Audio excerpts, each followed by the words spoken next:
so at a saying on my mebunu, any Juma Honsem, at a saying, any Abusia, any Yensinkunya, a Juada, any Yawadabia, a Briabo, non siam pemu, quapum se, non washibebo, betre, 6:30 to 8 p.m.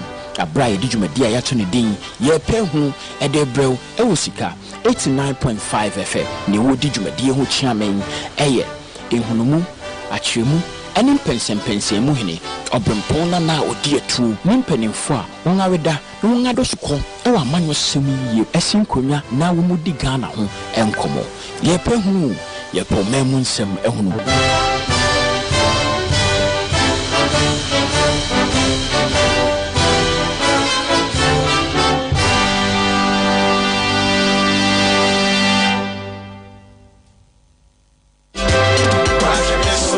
Hey, Nancy Mansa, DSS. And I know no. Atimansa.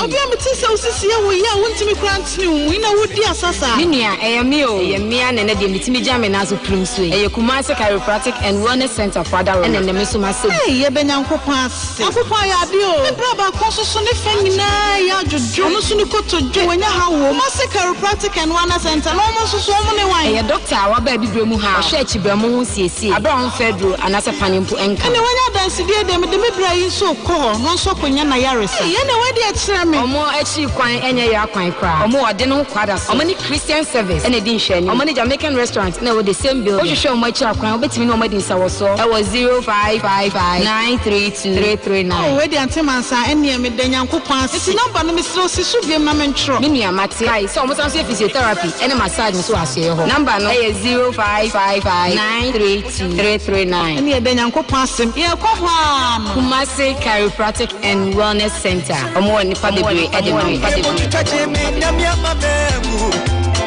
Okay, I'll see you soon, right, baby? Hey, my me say enra my boyfriend akwesi obo *959# when the phone so. Na we really. Anita, and what doggy parko? Oh, wonso a. Akwesi asanso aba number 1. Ye mo adwen na ho. And na dey was so ye me show papa bi. Na me dey toss am me short sexy dress no. Na me sesa me ti. Na me ye me nails no so come on. Oh, no.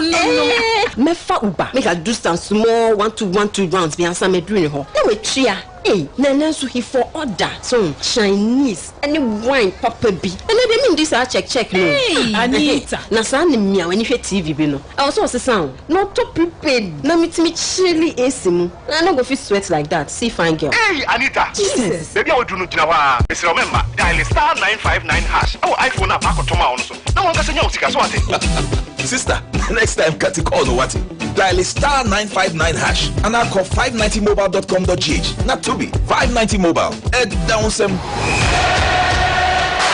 Chale! The World Cup is finally here, and KeyBet is giving you $10,000. That's right, $10,000. With the Bet Boss promo challenge, you stand a chance to win your share of the whopping $10,000 this World Cup season. All you have to do is stake your winning bet worth 10 Ghana cedis or more with a minimum of 3 selections and be part of the leaderboard. Log in on www.keybet.com.gh and start staking now. Your World Cup wins begin today. So predict the world and win the glory with the Bet Boss Promo Challenge. KeyBet, now the game begins. Terms and conditions apply. 7:30 Sports. 7:30 Sports. 7:30 Sports. All right, so yaba back. Yeah, the seven so 12 so the before my birthday quick one me the small girl be me mo sha me na me here. And Princess Dr. Marian Akuba Yankee. Princess Dr. Marian Akuba Yankee. Okay, I'm saying because I said I be be on Tinez Enfa. Okay, with the Behena be a later can was him na ready won't be a Yempiska Cadiviana into it. Leberante 14th, mamma. Anopai Mamencia. Baba Munya captain Usu yitrio Strong Adams echiwo na se ko na ke ba o see the so free captain eko general captain usu and now atreme me ho ayefe kama ya meska the semi final no start and it na or the chamwana usu eyimia say a friend o madam for pa ojo muska kranka me kwa se me kopena me yibi ho usu or the cham onyo muska usu ya me brand oyimi onyimsia o se me ni sambusa wanyima no da bi wota and there be achakra so your brand be onya na me busa da bi ache kopa ta ebia abaka se bia radio ni no onyimsika ba ache nka radio ase person busa wonyima no me say the only count the one they count me busa say oyima onyimusika na onyimsika ni de onjisa na ono nko yi ono mo wetima ansa me na ono breso be ansa senior one senior so yi tell me so mo oyimu a onyimusika ko me say senior so yi o safado ba ko bi asese ono so na yi se ni junior na sometime focus so yi wo ho oyimu bia na mbeka ba onyimu a mo nka na asem so meta so dia buza the Tiago menta je ozu o de Tiago me so acha na wayi wuji na beka sa watwaw na aka no ase nti me say oyimu a onyimusika na de me mahu na me ken se de bia na sa na observe but the woman ya no na make ka bia wadwin mas but the mo ya na make ka che senior crab bia na bia na che so ko yi enti the mahu na make no e bia mo na wadwin cause but that's the fact that's your observation bo ha ache sa so do ne wo ho ache oh bia first no so mo ye so mo ton do kra se you than the farmer but the na akonta wes so no so another time yeah also sports big guys and the Dons team a lot of people and we're training Crawford until I captain Baba mu captain but is a general captain and you better retire semi final ne baso echia ye ne kopaji we had in trabet ho but the trabet ho in the game e baso France Spain now say the best challenge in the $10,000 prize pool no be mu bia or so selected 3 or more matches until the women say there is Champions League prelims games be a war. Say ubetimi dey attach ya. But upper World Cup games na do benzo betimi twa semi final ni mienu. Na third and fourth so o dey account na 4 games. And I say o for World Cup ni 2 a. No akohwehwe ma games bi o ada baby ya na ada so no nya 3. Then na we twa 10 cities eko. Oba be join the $10,000 prize pool no. On se ka se pool POOL ye amugum ye be wo so adoto so na bia na apete pan ye se $10,000 no udi ubet no wanyamu e bia $500 e bia wanyamu $1,000 na da show afa na de obere se oba content video no so www.kidbet kid ni ye KYED G is like Elizabeth, G like Eric, on ABCD, into KGD, be it a boom, no about.com.gh. A baby amount, no what she said, o pese o bet now joining. Me pese o baking kind, and she share a name right down the Bronican terms and conditions. No one will say, what you to say you want to join us.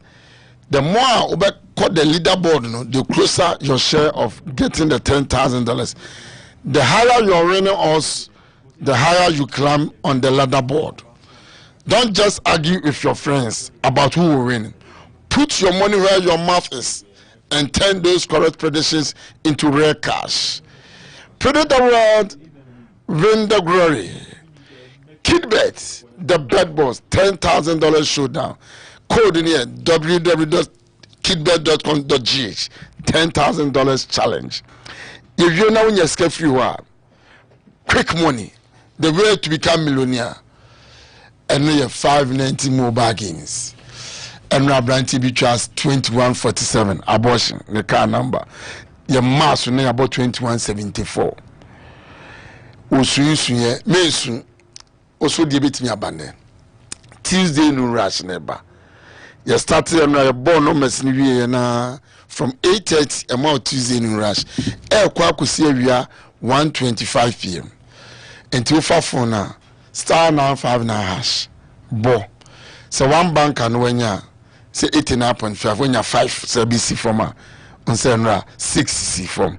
enti say ebesi from nebedi kan a na number 1 when you two show bi na fi say 1673 ebetimi abo a eno beko number 2 3 numbers eno beko number 3 eno so me tell 3 numbers so na me nsa nyina abobom emu mienu bo na akotwa na 3 wa wani na emu wonya 3 na pese emu mienu bo na wudidi a ko option 6 on a permutation eno na opemo ye ma online enti opemo a na hodi mienu body a wadi bibi kire wadwene a na de make how na star na 5 na untimi reach 89.5 kwa Leberante unya tiago brake ni siniamo enemy a from 8 a.m. weekly free number 0308 24 77 we mu na betu mu ya mo yo de tuja na ai mo pa na betu na o se na Leberante wazo asisi ba na o disk na betima bondi ko mi say o frame me a message number we na am aha say bia on say obi o wa ti say na obi frɛ we a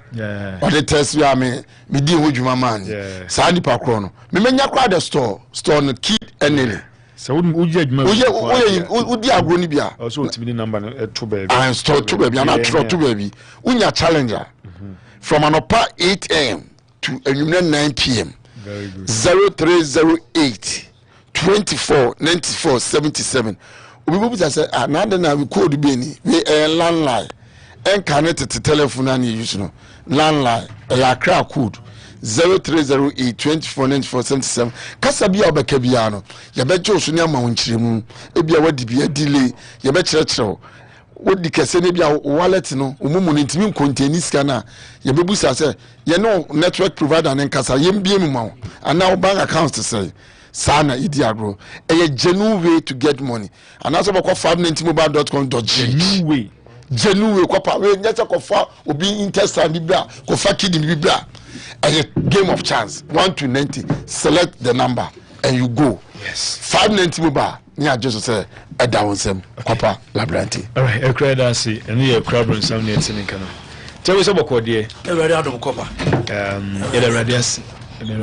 pa say and then so they are dumie yeah and I read an name say we no friend showers of blessings nana we dey so ni gugu dey bet here ready raro dey woman there I say there's that times I near can showers of blessings I want to say oh mate now say it's you gugu abusu gugu anpa that's showers of blessing and I bring you say drizzle say petit I'm say a drizzle okay because so we could bet obiso tiniso I know mechanic you am say abokwasi na we need to be dressing na brofo no we say we need a kind yes we dey say petit but so abokwasi o over say say o yes we na mo say and o kwa me kwa ya shout of blessing in English and I pronounce by say drizzle is so petit and shout of blessing so English corner you say English now showers of blessing and drizzle then I can have it asemo there be difference difference okay my go school akra we dance am sorry akọ go school akra bia na meaning of showers of blessing and drizzle difference you check difference between the two showers of blessing showers of blessing difference go make it we difference between you na blessing no cry na anyway no the difference say be showers na be showers na drizzle and fa blessing da be showers and drizzle no be o hwe say e ko shower yen ka say e ko drizzle e wo bathroom ana say e ko shower e ko drizzle yen ka say e ko drizzle okay me but me use here na me dey yes ade we on na ye rese bia bibia be fine anti yen na Scoping is really a no waiting there. I'll grab on some. Tell we maybe we understand the truth. Oh, yeah, Sana Honor too. Yeah, we baby a woman, but your mom would tell me different between showers of blessings. A different copper. Yeah, we get to it. Shower or say, is here any showers? I say showers and a drizzle and a shower. It's a difference near the cry. Nani ya de crew. Any kanti o sana. The crackedness of person say ni ya de crew. Anya de crew. What's the name of bomb say drizzling. Said drizzling. What say the same. Yes, drizzling. Say so and say issue pity. Near him said the bro for your drizzling. You can't rain be rain. Say rain no you dey rain fall and you drizzling. Now I talk something rain fall and I pity say drizzling. And I shower since you so no. And I'm saying you got a banquet and kitten near friends a pity shower of blessing. A bat said the shower a free shower. Blessing the one at the cow. Blessing the ass a Google no pay in Yamisha. And ye baby memoir. Yeah, Johnny. What will be crowd and see is good luck. Next nipple need see any when you could or blame or pay and to your heating it's good luck. Oh, yeah, never be a while. Yeah. Your father, your whole number of formula different. Marine could have of Nikin. Yan Shady. Showers of blessing. Showers of blessing, maybe I know my different showers of blessing, abundant, overflowing, and impactful blessings. And yes, showers of blessings. And drizzling, so, and as a be able to because it be a drizzling of blessings. Into drizzling, no. Small, gentle, gradual blessings. The difference room. Who's about abundant? Yeah. But small. Okay. I just say. So only we school chair. I don't know I don't know so kind. I do count with my kind. The yeah, course such. And you mean a screen. So that was also card then change and also church him. Once there, upper a team showers just shower on the back assistant dresser. Simple a me KG teacher. You're right. Really a drizzling, but then yes, showers. Showers, showers, no say. We say we are drizzling, but when you say I know your day. There's a shower no dancing. Broke Asiano. And also showers of blessing refers to blessings coming in abundance, generously and often suddenly. Just as a rain shower can be heavy and refreshing, this expression suggests receiving many blessings or experiencing significant favor. After years of hard work, this is an example of Mickey. After years of hard work, she experienced showers of blessing in her career and family life. Now say, Nishan Bay Casabia, why you for so many years now? If you were young, the baby, and no bay is my showers of blessings, and a drizzlings of blessing, and as a drizzle of blessings. Also, we say use figuratively, suggests blessings coming slowly, lightly, or in small amounts over time. A drizzle is a gentle and continuous rather than heavy. And our example, I'll say, even though progress was slow, there was a steady drizzle of blessing that kept him encouraged. What I say? And then my brother to two, I mean, we're drizzling. Hold on. And I tell you, what showers. I mean, more slow. And I was showers. I think now, showers. Oh, they didn't ban them. Now, so a billionaire. Neba. Lotto agent, former cornerstones, or chairman. Remember, Papa in Hodi position be our football mudao. Yeah, be so be also all the different now, so Papa. Yeah, be media. Yes, car. What I say, but you know, where the billionaire be our corners chairman on the banner. It you know, what the showers of breasts and near what? Yeah, then the dress and I say, 7:30 sports. I can't name one. Nyamede echo. Once we play Kwa Samoa or Papa Black Stars. So what I say, or not the any showers of blessing. Anna Benjamin Sal, the Jesus also pray. I feel any difference. No. Your crown is showing you soon wrongly. Yeah. So so pitting quan cabet in life for no crown. And Maya in life, you be testimony. You beat me, they move on to Copa. Yes, Mickey. It's one of our brabons is here. Chim. What they near drizzling and as a showers. So what I say, Mickey doing a showers. When you showers, but dreading in sanity, Abrabum no being unintent. Mickey showers. I know Busu de Kakranka 80 enough from Copa. Ya bro, yen Musa. Benjamin Sarah cried and said, "Yon, Since Adam who so or dies, I been and say, hey, and I was in Amia. I saw when you know. Open Amia, winty sanity. I was a Benjamin. It was a different January. Sanity. Yamisan and a many periodic. That's all good. Nina Cambra Bono. But my many quick birthday winner. Okay. Infant food mansa. We can name a boom year cough. And then, okay. Meba. I mean, I don't know. Picture no suman na intimation. Me person me few always here. And I'm a boss and so means anya ba ku man until any day.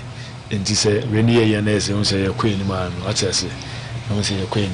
Enti e be na edni na so few. Okay. All right. And I tell you come oh ni na jina so say bibia tutuma. Em say la ya hwe. Say bibia tima tutum dia. Because the beer to me to Tatuma. I'm doing quick one now. The clear first one if you now we are bed cano. And then Princess Dr. Marian Akuba Yankee. Oh, my crown or the doctor. Okay. Princess Dr. Marian Akuba Yankee.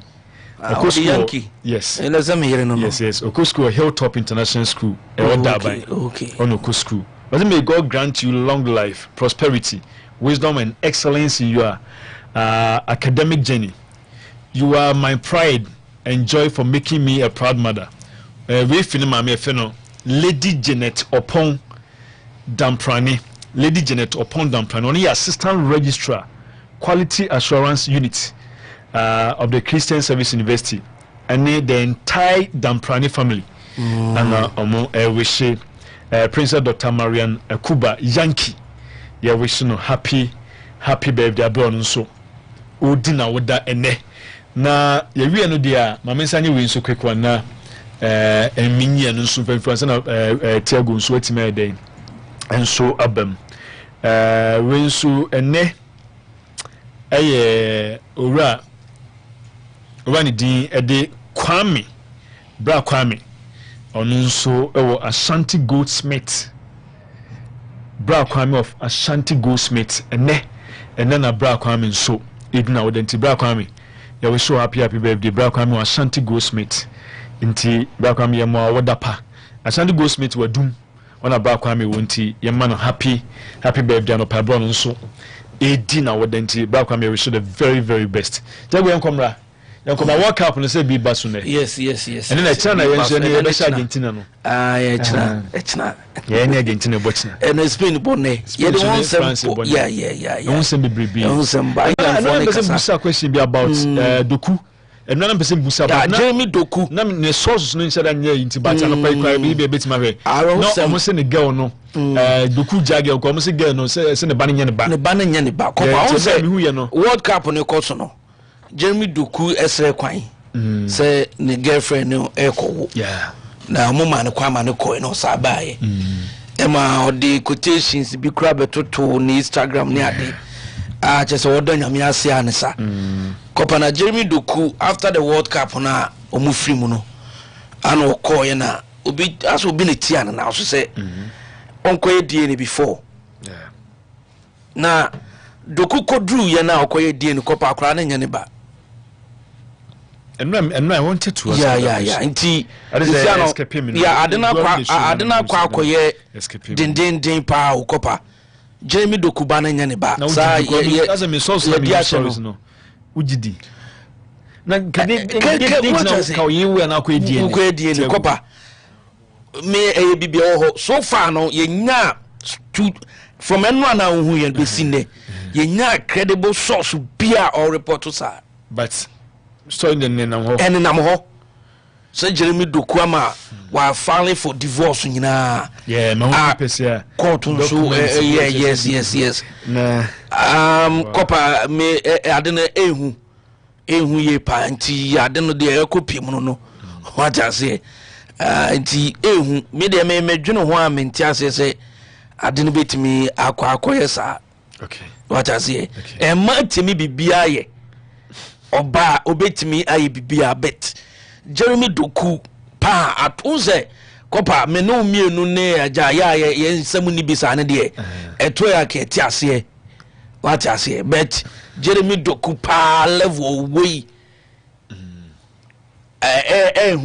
okay sa kwada na nye ne ba che say yesu story ne report so nua bona nipa na osu okay no suti DNA no test results ne ba na confirm say kwabna ni bi techire o ba bi na che say Jeremy Doku ko training na wahuri wo no akobo bi ama no wife no obono no so de abegu so ba otim sa kwada man ni so na no hye kafonya amanfo wi omo yere kopa eti media yenhwe investigation koso so mo se report no ne mo file for divorce ne ade na nyina no ye be hwe ko basa de anka mesu ama menua no so e Ghana ni kopa menua Jeremy Doku kopa ro ho sempa na ato no arahosem minim abasa na kame ababa ko pe Sylvie van der Vaart mi so be kan na ya onma yokoto ni kunkoto no se ye born wo kitchen Rafael van der Vaart and the wife ejale ho na just akwaba ne born be no wife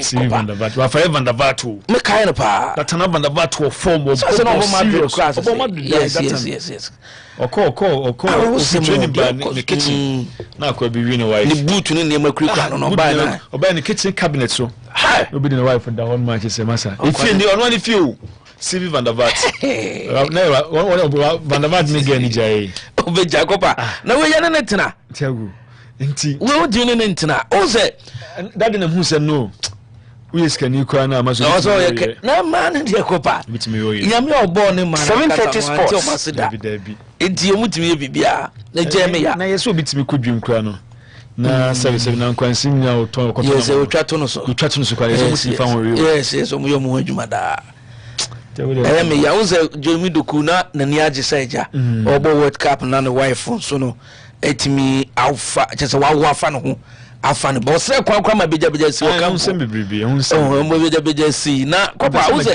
yes mbese meje obo so wo wie no o ko tu sa quotation James 1:17 ko to Instagram minim the quotation ka de bit I think say at the end na ro sempa na atu Jeremy Doku ne ba na nya ne ba die na prove say ni ba na nya ne ba mbese meje story ne kopa me so me sam mbese meje di be kebe ebe rather unfortunate say atu minua no what I say ebe ya go to James James 1:17 okay Yakubu muma no and okoko tu yes yeah asemu onzo onu Erosmo so wa wo pa o se achede panyina ni achede a eye panyina fi soro o mu da bonja no nchen na eba yes onu na insachaye ni adani sunsun ni enni yes I just said the bunny for rade in China by but say in for rade if you kwabra ni bi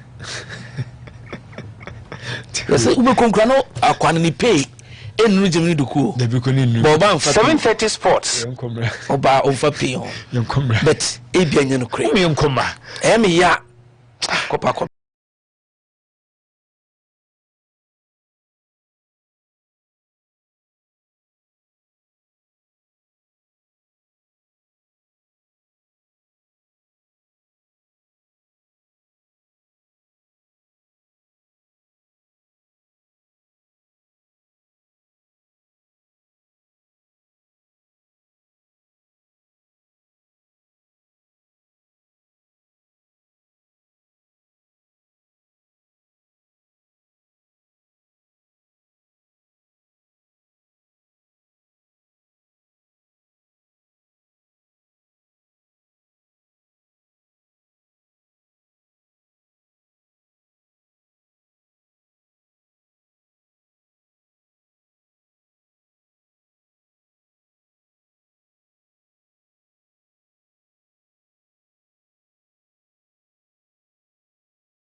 yɛde nsɛm no ɛnso atumi mmati ama na mame mfa nto dwa sɛ wokɔkɔ piam nsɛm pii ana no nso ɛtumi adi mu nkurɔfo nkuro so a yɛbɛtumi mmati no nyina nso no atumi ato dwa wohu sɛ world cup ne kɔ break after sɛ yɛtumi mma kɔbɔ quarter finals no ɛnso de firi mame mfa nto dwa nam yɛnya semi final game baako no nso no bɛtumi akɔ akɔtɔ dwa saa nso anyampa agyina second game ɛnso bɛtumi mma akɔ akɔba so no sɛ ne kyɛ mame mfa nto dwa sɛ nɛ ɛbɔ 7 p.m. a yɛbɛkɔ akɔnya France ɔmo ne ɔman a yɛfrɛ mu Spain ɛna ɛkɔ akɔbɔ saa game no sɛ ɛna me breaking story wei sɛ refra yɛfrɛ no Ivan Barton ɔno ɛfiri El Salvador ɔnom ɛna ɛkɔ akɔde game a mekyɛ France na afei nso no ɔman a yɛfrɛ mu Spain ɛkɔ akɔbɔ nti wei ɛyɛ game ɛbɛtumi matɔ dwa ɛyɛ 7 p.m. ɛnom ɛbɔtom ɛwɔ AT&T Stadium a ɛnom ɛwɔ USA nti ɔnom na game nom ɛbɛtumi makɔ akɔba so ɛnso no ɔnyambɔ ɛkyerɛ nso nom yɛbɛnya Spain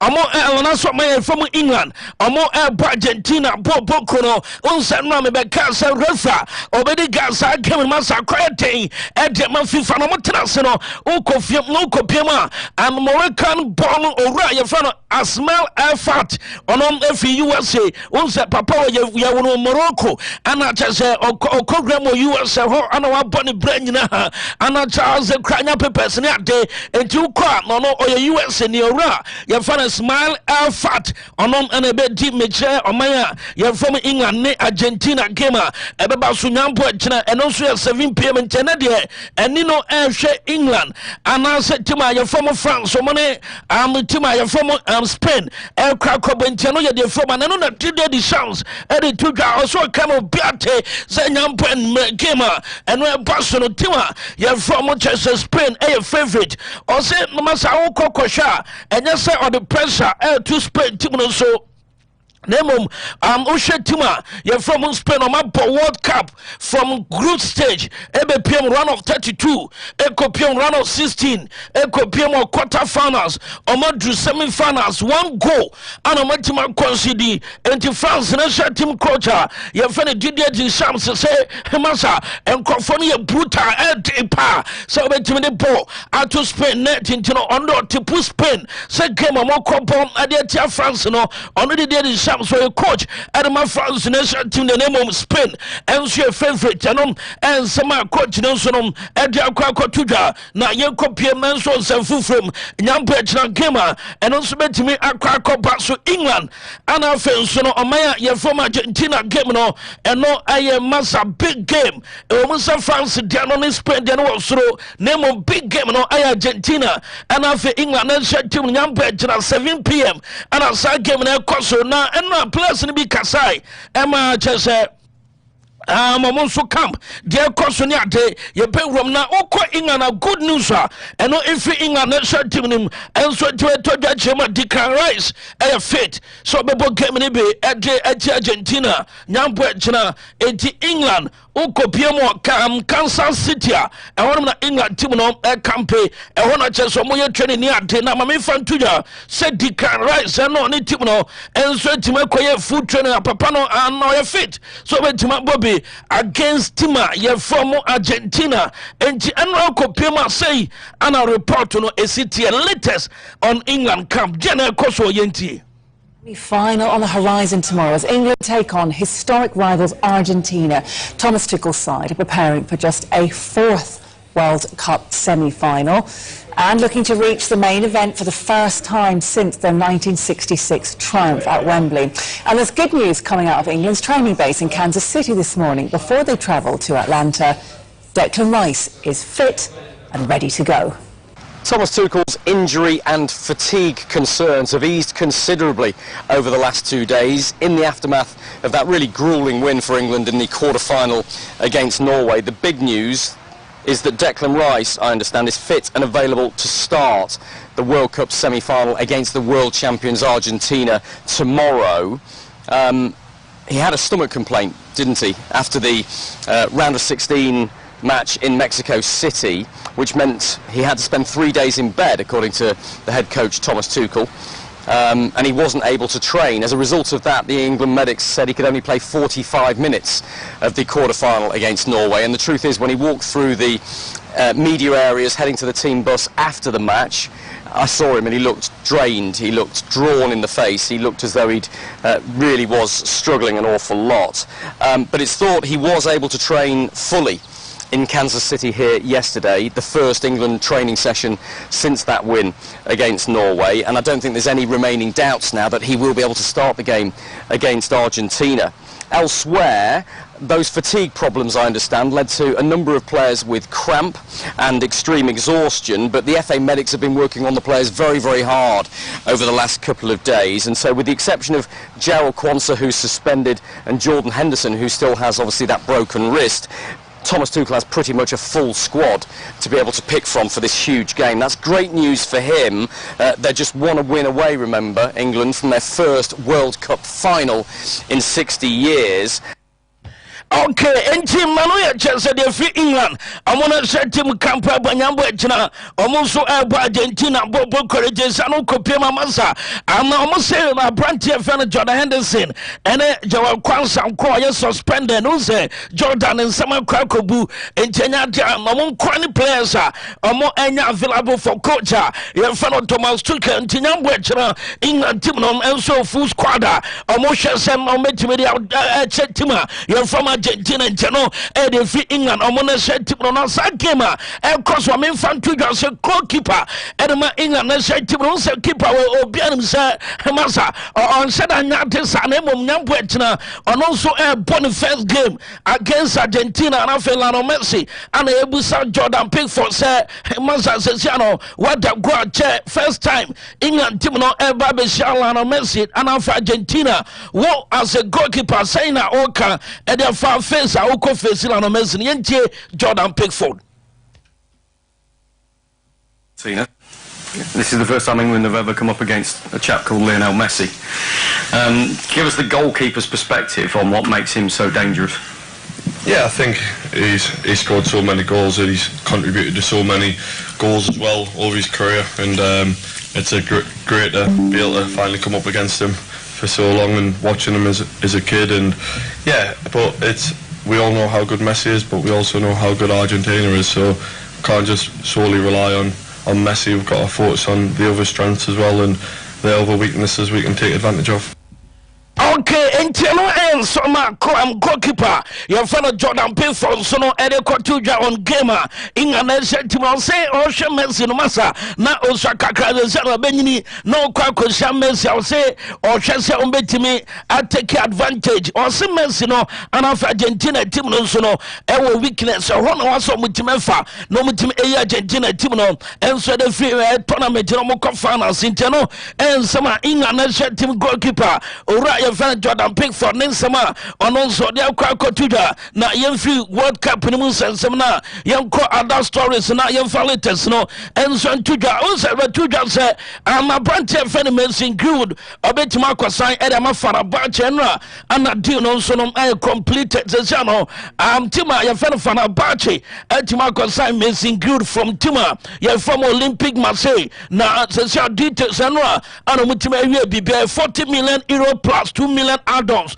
and Olympic Marseille team in AJ at the FIFA Nabacho Manchester United ebenya over 10 million euros at the free side deal with Chelsea on crosser since an Olympic Marseille Kotoa United 10 million euros and almost Sabekam at the farm Singud in the mover on also the copy of Fanabacho so and Tima, you're from Olympic Marseille, and so Tima Korea, Fanabache, Mersin Good, or Monsono, Arichibi Pazza, Branton, Mekwakoye, the medicals, and so Turkey, and no elsewhere the Fronsono, Etime Abetoda, now young coaches, Timono, now we are Chelsea supporter, Tienra, Amusa, Zabia Alonso, I best started training Canada, last week, Thursday, and I'm the Tuja, and so Kobam said, Mura, your friend Zabia Alonso, Master training power, or the Chelsea Timono. And not money at no, and now some crack. Now, intensity, Chelsea players are more running. Namasa, we are touching ball. Ultimate says Zabia Alonso, a mini business next season. And now some Ketra, now young fan Tuda, say, Kopiama, Zabia Alonso, so no, Etimakasa, wire press conference for the first time. Kopiam, Chelsea, no, now, Osim Kamo Biante, say, time. Nyamine chere Omusa Zabi Alonso said Jurgen Klopp buy no o here time and Sakrana origin first Premier League Pep Guardiola enya time and sana origin first Premier League Masa Tima wabe coach no omonso so sabi ensemfonso Chelsea betima pamo mid season ni ade obetima pre-season krana say omagira so dia pamo nti ugiri say ubenya time e wo Chelsea bobo konu say Jurgen Klopp ana anfe Pep Guardiola enya na yenche Zabi Alonso Nensa mode to about timer obetim enya enso e wo Chelsea bobo kom so obeche anasa on Chelsea mpani fo be pam no anasa on pam no yenche Zabi Alonso. Back to London, welcome to Chelsea. No manager since Antonio Conte has won the Premier League in their first season. I believe Pep Guardiola needed 1 season, Klopp needed about 5, Arteta's needed about 6 as well. Are you confident you will be given the time to build a team which can challenge for the Premier League, if not win it? Time will tell, but what I'm sure is that we have the ambition to win a lot of games, to be competitive. We want, as I've said before, we need to take important decisions. We need to build strong principles, a strong mentality and culture in the club, and time will tell. I'm not going to say what will happen in May. For me, it's absolutely too early to say that, but I'm confident, I'm optimistic to think that we can have a great season. And for that, it's time to prepare, it's time to work, it's time to be intelligent in many things, and after to hope that we have this belief, and to have this belief within the team, with our fans here in Stamford Bridge will be very important. Okay, Italian someone Zabi Alonso the two just say team the open now ambition no club in the call line now who say yes ambition say and our coach the person o team the be Rama Sabri piano on some support o take up say on kokoto pass masa on be jaw kwanto se time motel at the time open or time number to say obeche and answer on chedemum or feeling be said since way a great season at the Chelsea. And I'm from supporters, a baby PM, I was Stamford Bridge, and I'm from where we're going to and some Zabi Alonso the Cotuja. Now, Yabusana says, about Chelsea. You knew said Chelsea, Timono, El Coto play Bia Yenteshe as a place in a crown, Konya day. Now, transfer Chelsea and Emma Cost, oh, yeah, where all support Yente Zabi Alonso and Summer, on also the Tuja about Chelsea, almost summer business Cosono Yentian and so on also the Tujano. That we are working together to take the decisions, the right decisions in the squad planning, on daily basis, on the trainings. I am on that, but how we want to prepare the squad for which players and which positions are needed is the work that we are doing together with the sports directors, and we are aligned. We have set our priorities, what we want to do, and this is the work that we are doing.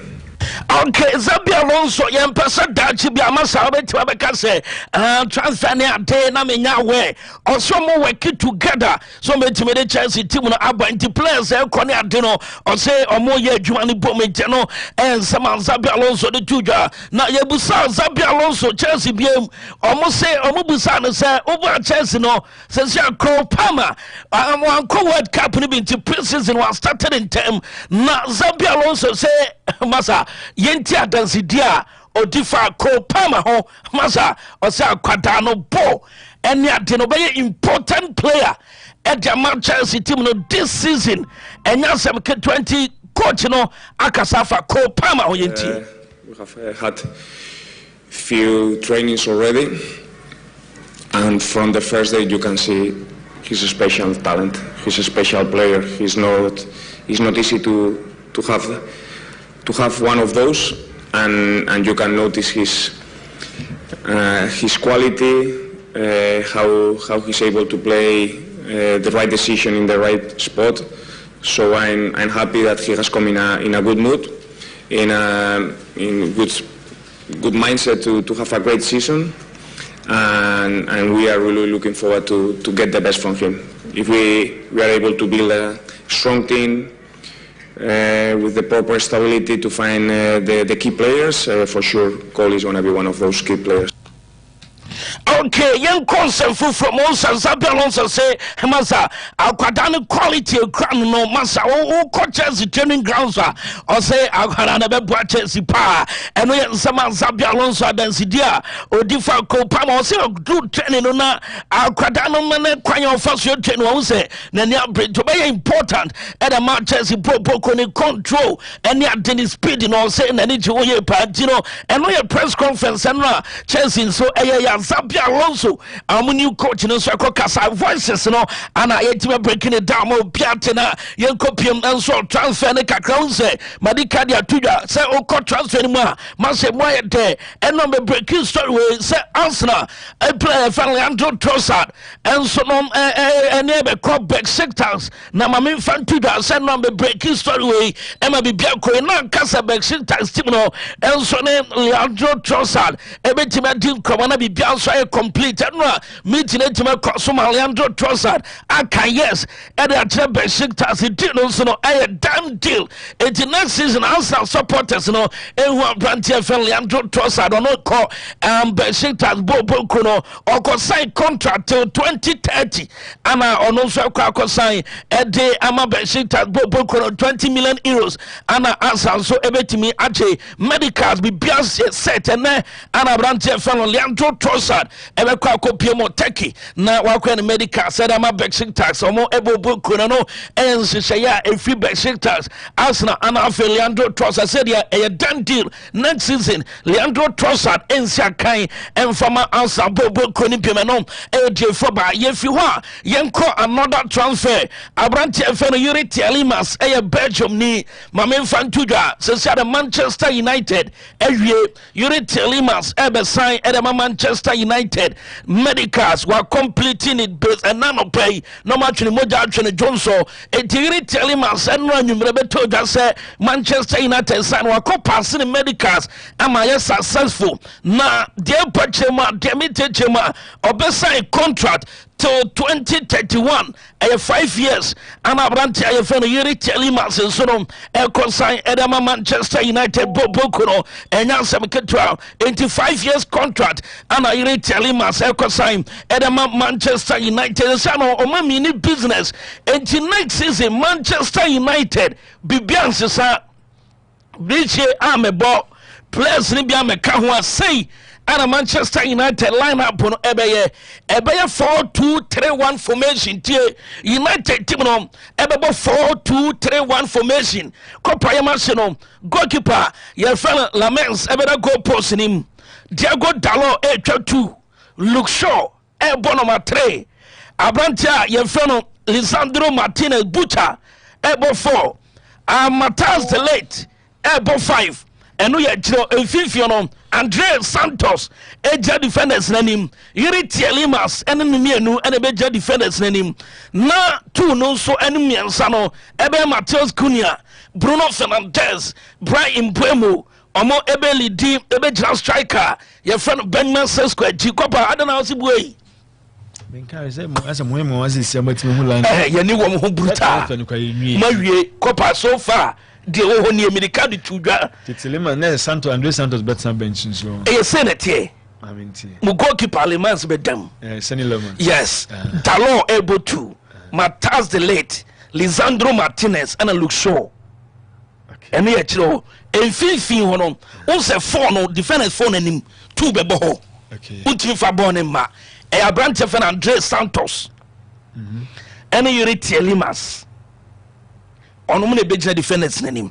Now midfielders no, on my big strikers netino. Mateus Cunha, Bruno Fernandes, and Brian Buemo.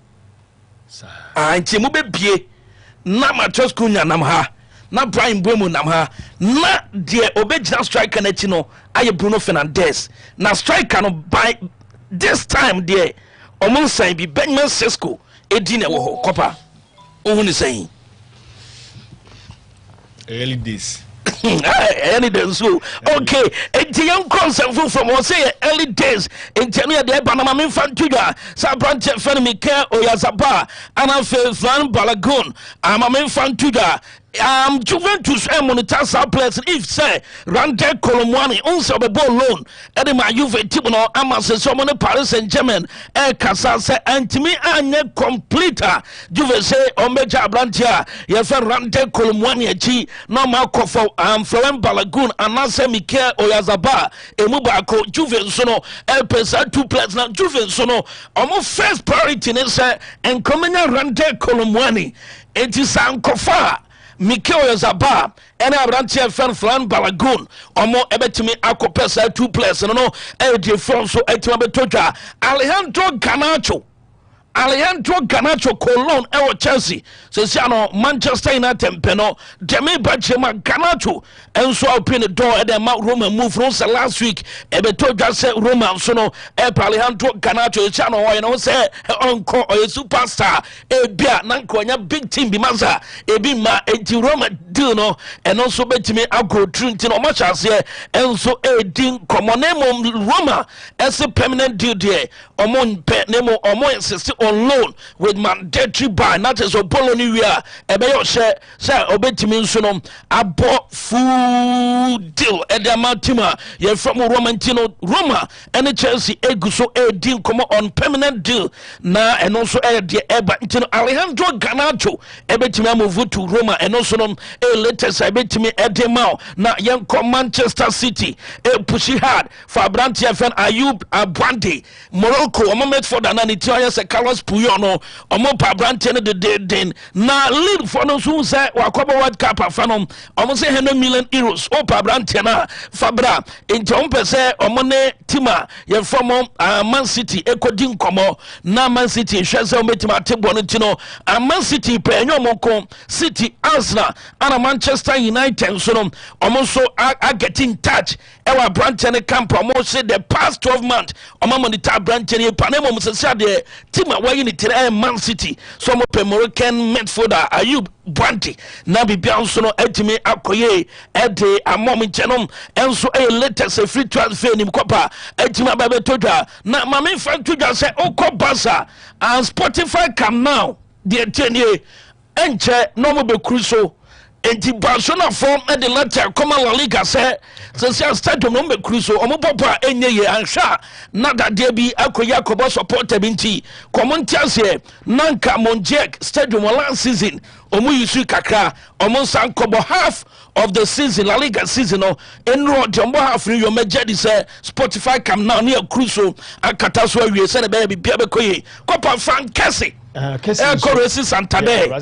Yes, and also Kosuna Lucas Dinya ko Paris Saint-Germain ko pemoya the stories in the baneba bemoya de also Lucas Dinya ko PSG na omoya san communal Aston bedin komo se de ebian tono just me try bad cross Aston Villa on e kasa chase canino and also bad cross ne almost 10 million and almost money Kopa Lucas Dinya sen komo betnase na ma negotiate ana mo say omo no mo nka Abranto mo ntono omo yeso mo ton dia this PhD team no e be try ne buy out clause ana mo say some 10 million akwana nkwa ma wanya call nation botom temle do kwa ba ana yi tu ho nti Lucas Dinya call Paris Saint-Germain kopa sikanika so be fa ge sao ara hosem ne makroma koto na Lucas Dinya nti ono enso kokopa ensam no dos mami fancy nyambo e kina be kruchibi ne abone beda ne abebiem ago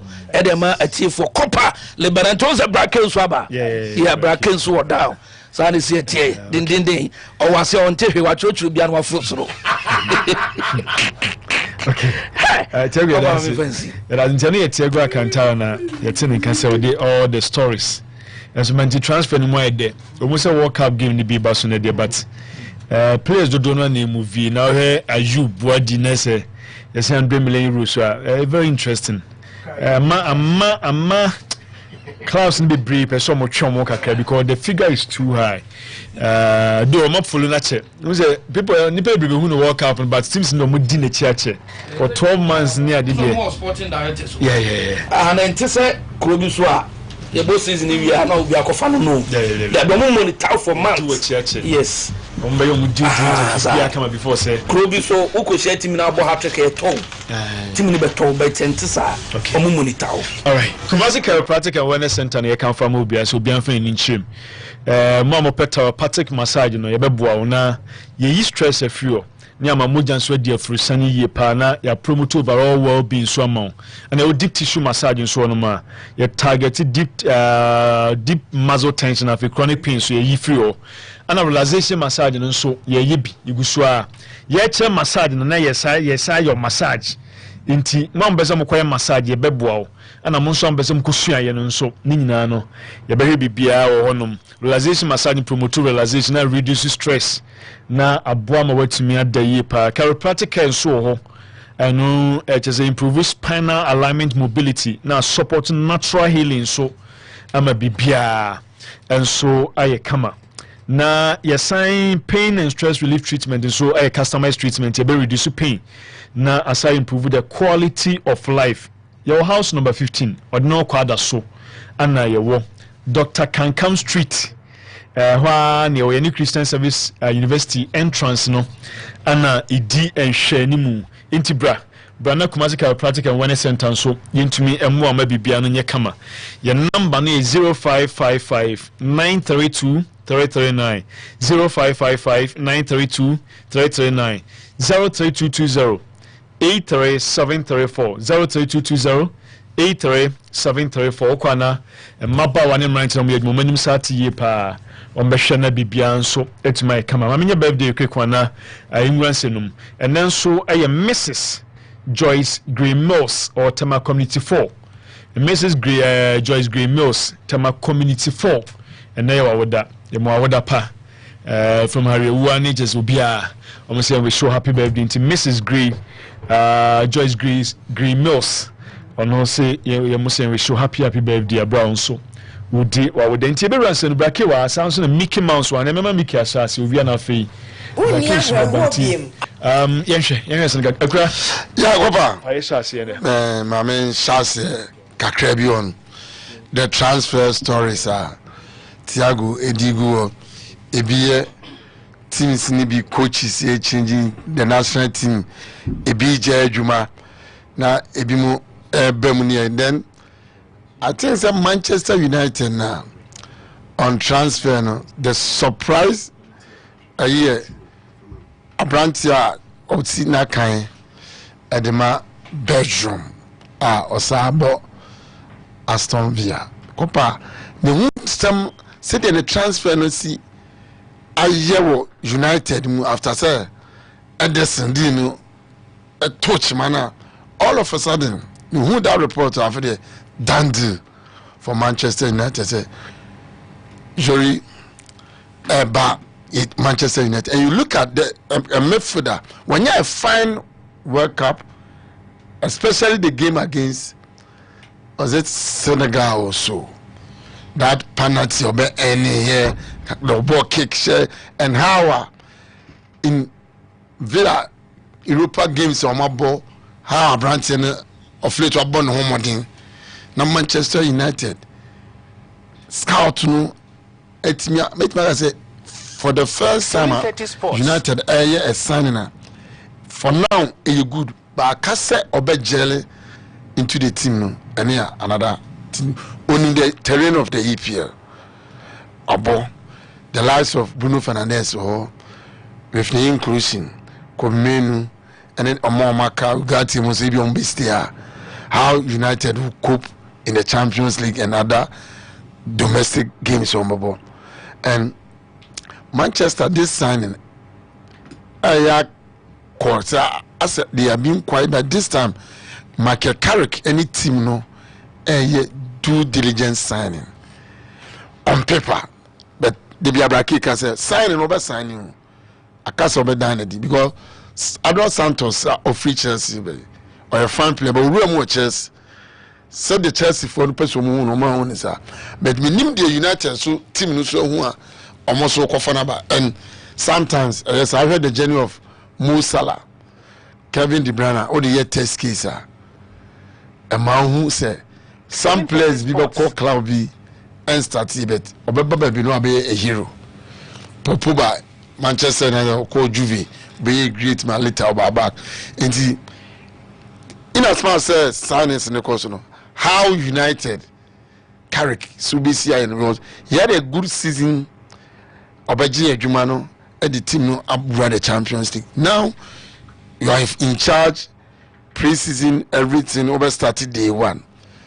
Results na an kwose de omu previous ni gidi omunya wo mu a Copa it will be another way say bia Carrick want me a stay because Manchester United is a big club. The improvement when you time amount they drew be na fans no e buja obe escape good and me how Leberante ma be fit into the team. As for national team Pep Guardiola on coaching national team da but he didn't have Italy team no Roberto Mancini din Ederson and Andrea Pirlo na newe Paolo Maldini and then assistant Leonardo mo a team ni mo how they want to survive Italian football for 3 consecutive times in the Mondial, 4 times world champions and to me MVP a big worried in the Emma report over say FIFA percent yes for the 64 now for on a last time they say it's good for the Azuri said they tell me about the next he said it's in your hand wow be food say it could be a young Pelua what paying do ebeba another the old one Roberto Mancini or would be a new era for Guardiola after say why year class side ebeji a national team a yet dead a national team a bought the Catanashu if you are being tiki taka ni betimi awuram ti say there o infuse ni kakra in Bayern Munich man na jama etimbo passing game no and you hear how no so ebesi akọ in terms of the national side me dey free national side na me and the semi final Copa this game is fit for the goals so me start free head to head recently about games on my ball in recent times. Spain won 18 wins. France 13. Okabuma 13 7 draws. That's about 38 games. Spain and 18. France and 13. 7 are draw. The last 10 games, Spain are winning 7. And Copa Adiabakwa and what this current team both sides you say the best defending team which is Spain in this tournament consider just a goal Portugal goal na tournament and the best attacking team which is France and the ABC and football Portugal go and turn Belgium Belgium I'm going to consider go. And this game, Leberante, is so much implication. Spain, 8 Belgium, 8 France. Say all the cancer, Diana, you can't know my. But looking at this France team in this World Cup, first half, France as we defend it. Then the second half, pin up, Obieja goes through. Anya Dembele ebe Bakola ebe Mbappe some first like first half attacking no major more to second half this World Cup go and watch against Morocco, Senegal, even Iran and those teams you I say when you some wait no mabo but you more game in there's some game back first half no kill again which game they score 3 goals also in the first half. Dembele Boatrik in the first half. It was a first half. The group stages that time the opening it was deciding most of the players were being read. Most of the matches about 6-7 matches goals mostly about the second half. Okay. But that third game, most of the teams didn't receive players, but he left Dembele for him to get the goals and this is the 3rd time in the FIFA World Cup. Leberante, all the 4 semi-finals are former winners. In 1970, in Brazil, Italy, Uruguay, and then Germany, and West Germany. Brazil ball Uruguay, and Italy ball West Germany, and Brazil are champions. The second time I former winners. I'm for in the semi-finals 1990. Argentina, Italy, West Germany, and England. And this time around, you have France, Spain, Argentina, England, which is former the third time in the history of the World Cup. And Spain, the last time a Spain lose game was March 2024 in a friendly against Colombia. Spain was 36 games unbeaten, 27 wins, 9 draw. Okay.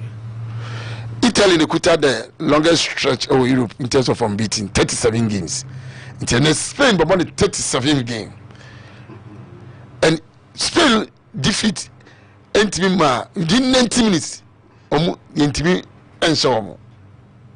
And Copa with the French team, why did they Deschamps so a record to chase 3 consecutive semi-finals. Obo move out 3 consecutive finals. Awajimu Bako, Walusu Bakwa, or Harris will do final with me. France started as favorites, but history it favors Spain.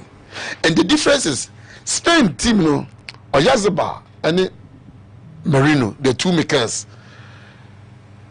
We best substitute Ebema goals. Oyazaba chef 4 goals.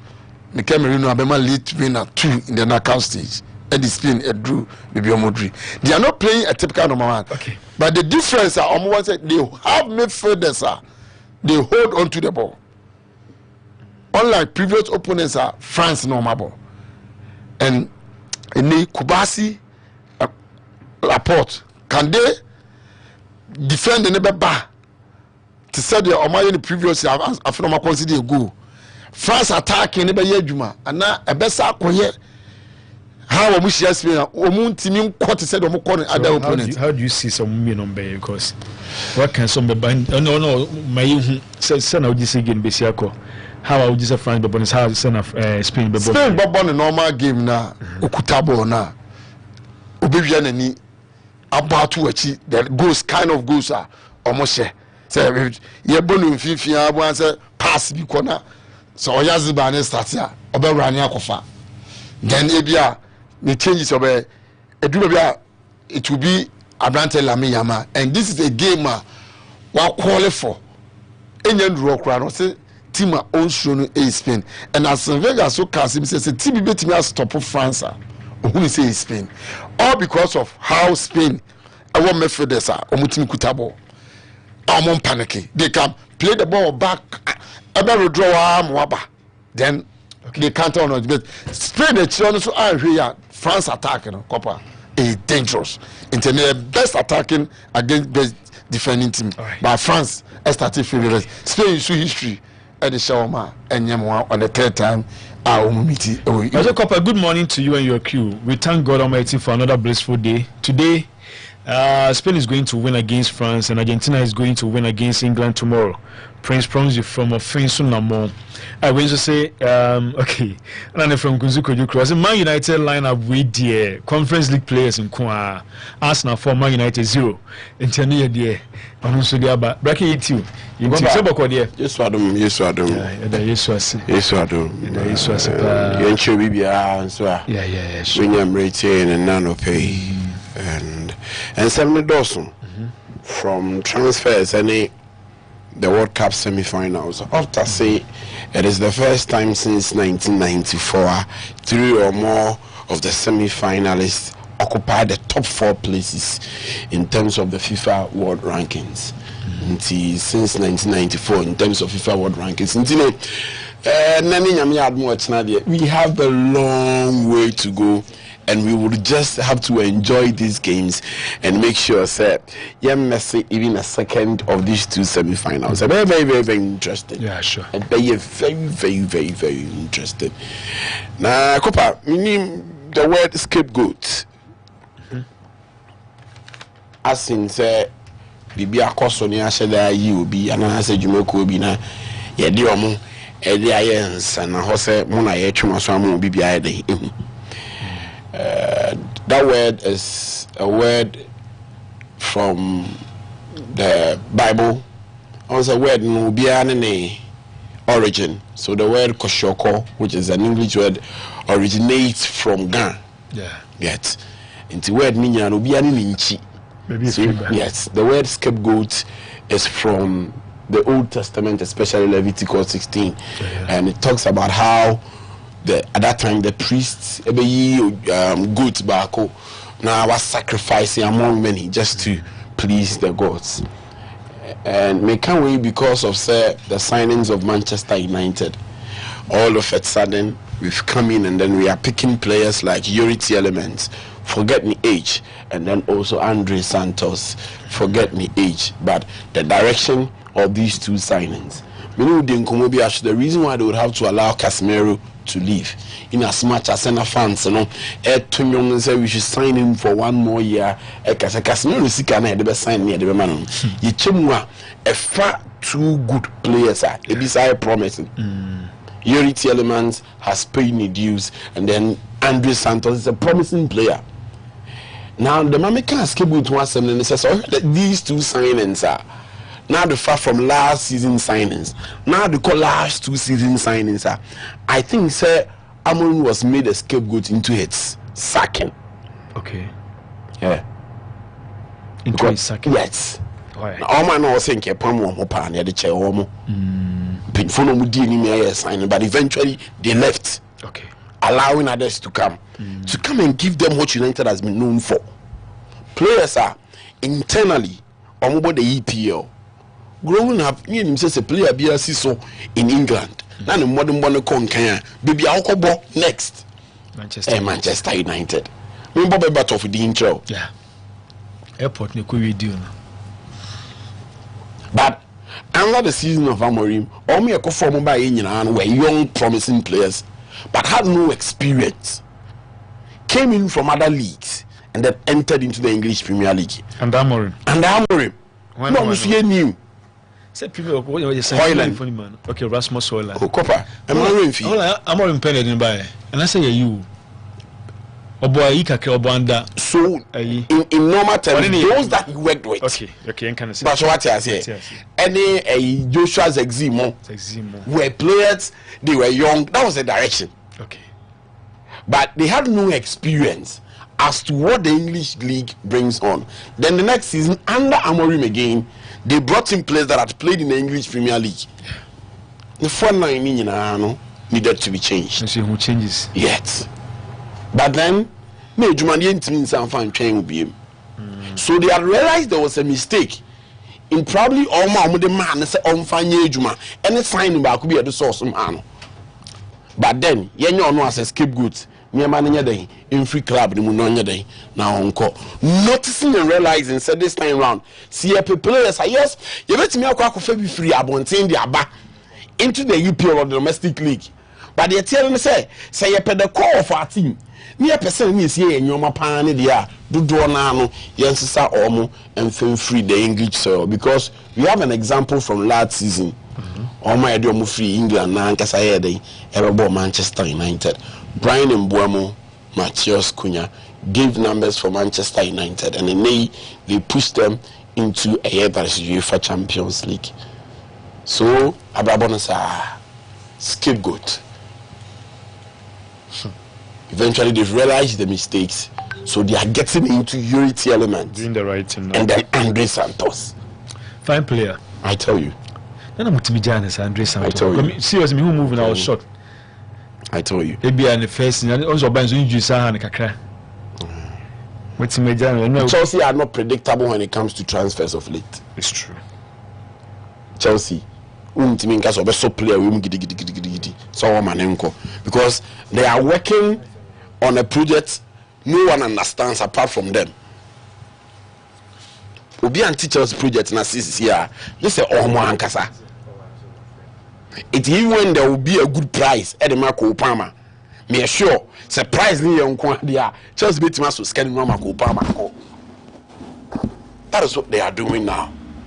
It is the sale of Andre Santos almost signed money boy and son of Kofanaba or captain the Brazilian under 17 juma and sanam kwa kofanaba. So a young chap that has so many experience. I'll be sure Nyoma at the Ananti.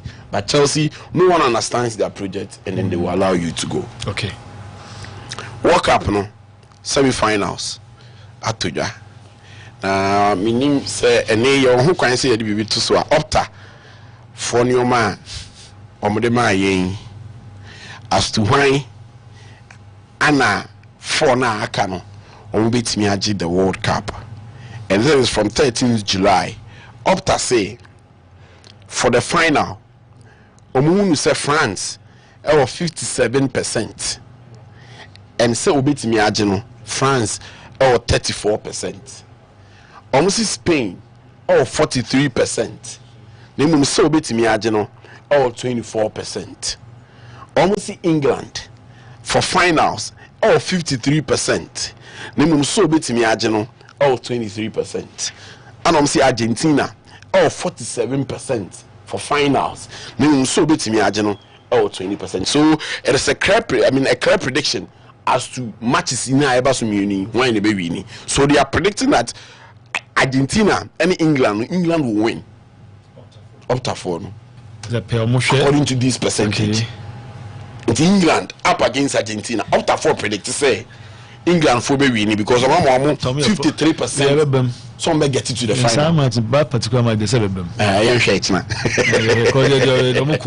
Yeah, we say the issue be issue. Up to say a prophet issue. That game. Prophetic. That game, the paper game. I'm just a prophetic starts no more. Champions League. Prediction there. No one gets prediction right. Also prophetic opta. Me see we in terms we a prophetic one. To make a man kind of can now. Me see we prophetic starts no more there to just. Okay. I know brackets you really am your because I give me the paper and your tactics game cry copper. France up against Spain. I'm predicting per final you know say France 57. So France, per their prediction, would win a net up against Spain. Okay. Because almost Spain 43% in terms of getting to the final. And even when Spain getting to the final, so Beji I don't know, I'm 24%. Okay. So France getting to the final, sir, and so Beji no, I'm 34%. So in winning this trophy, nearly percentage was according to Opta, France 34%. Spain 24%, England 23%, and then Argentina 20%. Now Argentina is the defending champion of this World Cup. But so up to Quaternasi, not just Argentina be 20%, and there's a reason. Okay. Now Argentina had virtually about 90% of Oma Omujimano the last time in terms of the starting 11, no. Okay. And I do Oma airball. So at least because for the sake of experience for the tournament, how to win it, and even the players on the field of play, experience. Saying now still Argentina 20% of winning that is the trophy or defending it. In as much as more that experience, in as much as the core of the team. Mighty man, so far 1 or 2 players with the free Argentina team in proud or preparing in leading to this World Cup, Omar Makano have not been the same. Okay. In terms of performance. Etubei Martinez, the goalkeeper, Ubei Molina, Nuebia Tagliafico of Lyon, no about Julian Alvarez. These might be, maybe. But so offer Christian Romero, no offer Lautaro Martinez, preparing into this stage of the World Cup from club level. We're not that top notch because preparing into the World Cup. Yes, because Martinez Nankasani injury here then, it's no man also in 7:30 Sports with me and down at this stage. Christian Romero is the same thing with him for Tottenham Hotspur. They were bad. When Oban FIFA before the likes of Rodrigo De Paul, Leandro Paredes, Omojani be free Europe. McAllister Enzo still plays for Liverpool and then also Chelsea. But under the season review were not that it is when you compare it to when they were playing in the 2022 World Cup. But what for Martinez, Lisandro, he always starts at times or that competition with Julian Alvarez. Now when you mention Julian Alvarez, yes, had a good season. and Atletico de Madrid. But mighty man, walk up we are in Casano. I feel when you go back with the day at the Atuna. So, Fauno, if I compare the last World Cup when he came around, the fun modern more Friday. For this Uncle he has not been there. Again, the responsibility of any good thing in terms of attack lies on the shoulders of one person. But for the last World Cup, it wasn't so near Argentina. Okay. It lies on Lionel Messi. Now I'm seeing that they 2 pages in the Swadaroma. Now, in terms of stats, any players are for all countries or more than money a day. Kind for all the good deeds in terms of assist, in terms of goals scored, in terms of chance creation for Argentina, Lionel Messi. Most goals, Lionel Messi. Assists, Lionel Messi. Most key passes, Lionel Messi. Most successful dribbles, Lionel Messi. Most chances created, Lionel Messi. Most big chances created, Lionel Messi. Most accurate crosses, Lionel Messi. So the good Disney and the results in the bank. It is with Lionel Messi. Yes, Messi in quite to me, but for how long will he be able to do it? Okay. When he is yet to meet the big boys. Okay. For now, I can in Argentina and more big boys. So. Yeah, sir. Yeah. From group stage. Belgium when big boys. Oh! In terms of the World Cup. In terms of the World Cup, any team at the hall. Okay. Because Spain, on about Portugal, about Uruguay, and about one big game. I think Belgium. Spain about Belgium, about Portugal, about Uruguay. Yeah. England, probably about Croatia. Yes, Norway brought a good team, but World Cup need Nankasano. Yambo Norway in count. I don't want to complicate things in this analysis. I get your point. France, after Abu Morocco. 7:30 Sports. Power Gramoni and the Ademede, they just came with an attitude. It's Argentina Nankasano. After what I term as a cathedral in the World Cup. But yes, though, the responsibility of anything good for the club has been on Lionel Messi. And so, it is a reason why I say, in as much as say Argentina, I want a good squad and an experienced squad and a good coach in Scanoli. Until you find a ninja and Tuniso. So every ball goes through Messi and it's helping them too. And Americano, I stated say on a good day Messi can lead them, but he is now yet to meet the cathedrals that can equate. Okay. Messi at this age, Messi's age. But what you go I say, when they sit down and look at these things, they can't tip Argentina. But they'll rather look at Spain, they'll rather look at Air France. Now, as to the baby, for me, I agreed with them, say Air France. But at a point, I thought it through. I can't say, I didn't know Opta. A type France, say, a bit my day, a winning with that percentage. Then I came to understand, say, I'm sure I be the other Opta for Kakra. And the other Opta, no, the attack of air that is the French national team. In fact, it is solid. And among these 4 teams, almost most goals. Look at what Kylian Mbappe is doing. Look at what Dembele is doing. The level of assist Olise operating as a number 10. Feeding these guys up front. On a day, you can't predict what Bakola or Desiree Doué will do. Okay. It is all that you know the attack of France. No have modern bar or more bar. My team and they are doing well. So deservedly or the amount. Again, let me kick the best defense in the World Cup. Say Spain are conceded 1 goal. France are conceded 2 goals. Okay. Yes. They've not been bad. Oh, they've not been bad. Check out the number of goals they've conceded. They've not been bad. So defensively, they are also doing well. But maybe I mean who the seat I mean say am I out for the abatono and no matters in my France and the fact say when they look at Spain, why not Spain? I rely on them. But you see, Spain has a trump card that they've carried through every tournament that they've come at this stage. From the 2008 Euros to the 2010 World Cup, to all the Nations League, and then even to this modern at this World Cup. What is the trump card? They have a real aspect of the game. W-E, yang. Not necessarily about someone. So that we aspect of the game, which is a teamwork, and then I entering exposing what Kubasi and then Lorente is doing. Okay. It is the first time they are pairing these two center backs, Kubasi and Lorente, but we are not seeing fault. From first game, we try Lorente from that is Atletico de Madrid. And I'm in the bench. I'm a poor boy. In midfield, at times Fabien Ribo, at times Pedribo, or Stati Gavi, Dani. So the core of Spain midfield I mean say, Omudie, and Komwenya baby, and I can almost three midfielders, and they Fuente Nyansa, so he rotates them. But you see, Spain has never relied on attackers to get them goals. It is a Omugbo game. Now Yazabel and all 4 goals. Omugbo game. Now say Lami and I say 1. Now Bayern Amo A Diagra. No. Don't look at that direction. Because it will deceive you. Okay. But rather you look at the real aspect of the team. What is the teamwork? Controlling the ball and making sure that they will force opponents to make mistakes. But when it rises to the occasion, for how long can Spain force France to make a mistake? France is different. Upamecano and Saliba na Yabo Muchino.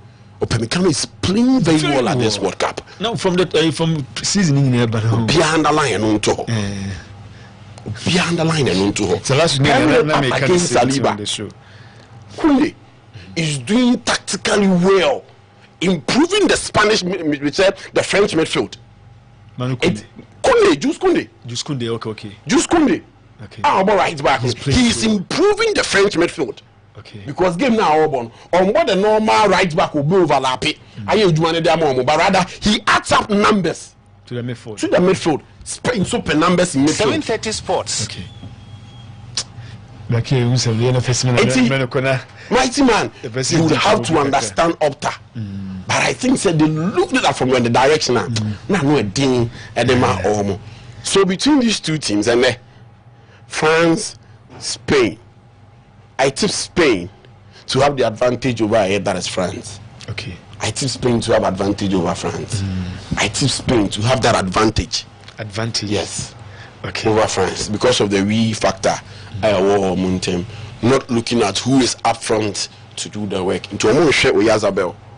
And in history, David Villa, Fernando Torres, Fernando Lorente, they all went to the 2010 World Cup. Fernando Torres and Shego, Lorente and Shego, it was David Villa and almost 5 goals. When they were winning the 2008, it was David Villa and almost 4 goals. And they were eventually winning the Golden Boot in that Euros. But they've never looked at attack. Okay. When you are going into a tournament, but rather the team. In TNA, se Kukurela Nyadio, se Poro Nyadio, and they say Pedro form ni Omo Gabi Nyadio, they will never be exposed. When you compare it to England, and the Rice is exposed, said the modern at this World Cup has not been that.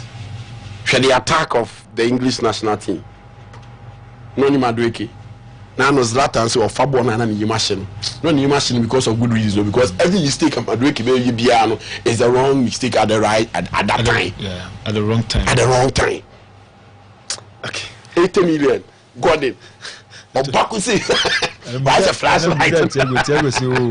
He's getting a bad World Cup. Why is a flashlight? Obaku say yes, Sakaba. I'm surprised. He adds something. The others they add something. But for Spain, they will never be exposed because they have a real team. Okay. No, we Copa Okay, was it? Hello, good morning, Copa Leberante. Please tell Mickey that France is not the best attacking team.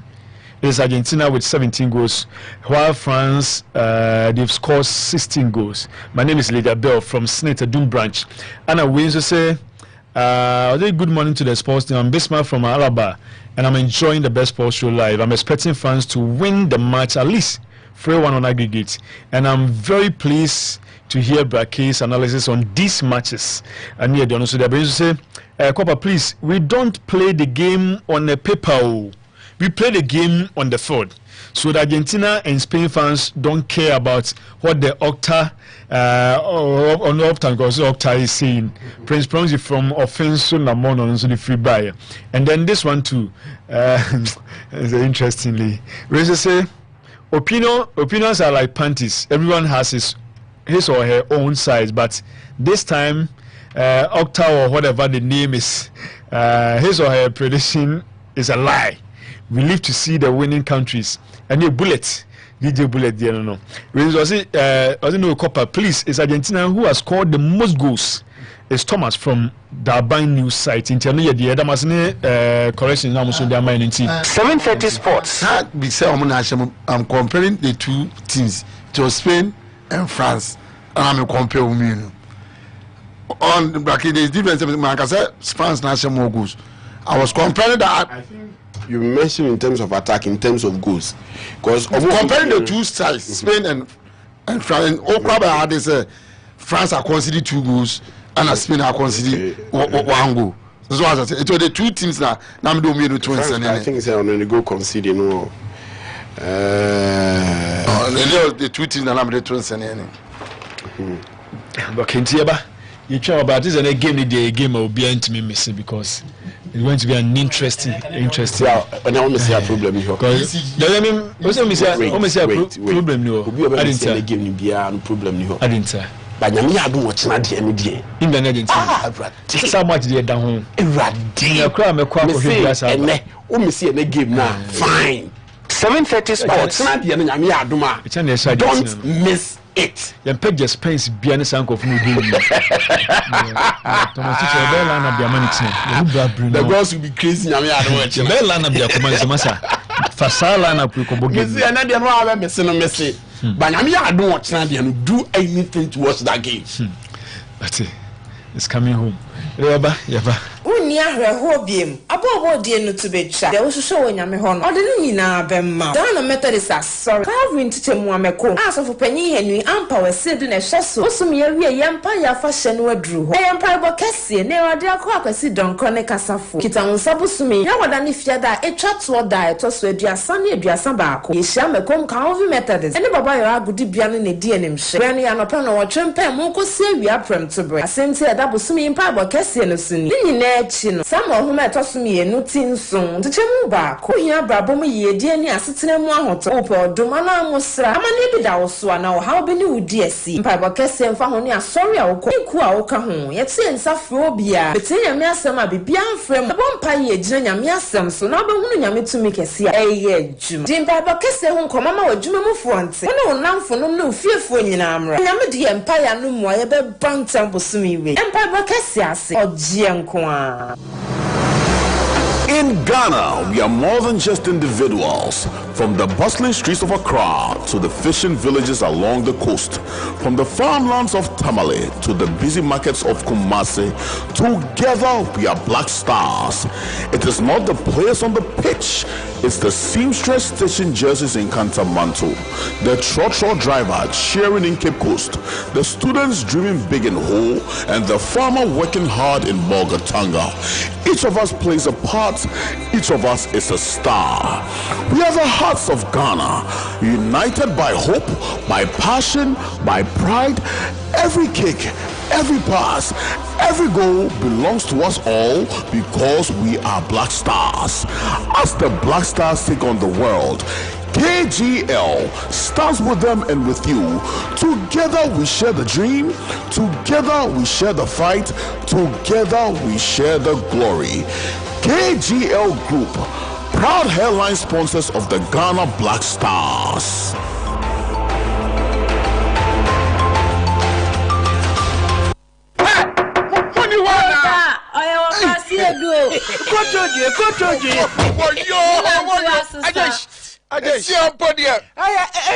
That's sorry. Shimi Musa. I tried it. And I walk on the way. And you can't sit mixture. I can't show it. Never yerba who be around who now. The yerba biara. No, drew a hole. I tried to see your we are. Can't sit mixture. And yeah, can't sit mixture. And pay for what's your 1 and 2 months can't sit mixture. No one put to Ankasa. Koto J. Oh, Koto J. Oh, to do. How do you J?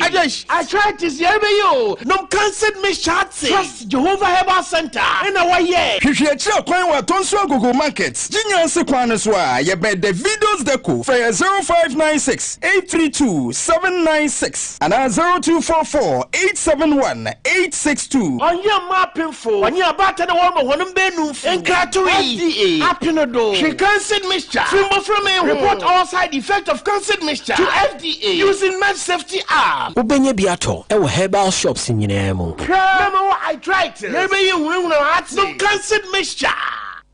Welcome to NLA 590 Mobile.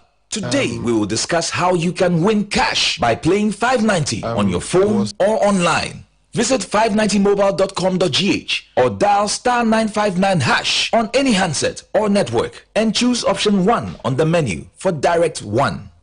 Select one number from 1 to 90 as your direct 1 number. You win 40 times your stake amount, only if your selected number is the same number that appears first in the draw. Thank you for your attention. And remember, you can stake your favorite NLA 590 lottery on your phone or online right now. All wins are paid same day, in full, and direct to your Momo. Please dial 030-824-9477. For any assistance, 590 Mobile at Downsem. Charlie, the World Cup is finally here, and KeyBet is giving you $10,000. That's right, $10,000. With the Bet Boss Promo Challenge, you stand a chance to win your share of the whooping $10,000 this World Cup season. All you have to do is stake your winning bet worth 10 Ghana cedis or more with a minimum of 3 selections and be part of the leaderboard. Log in on www.keybet.com.gh and start staking now. Your World Cup wins begin today. So predict the world and win the glory with the Bet Boss Promo Challenge. KeyBet, now the game begins. Terms and conditions apply.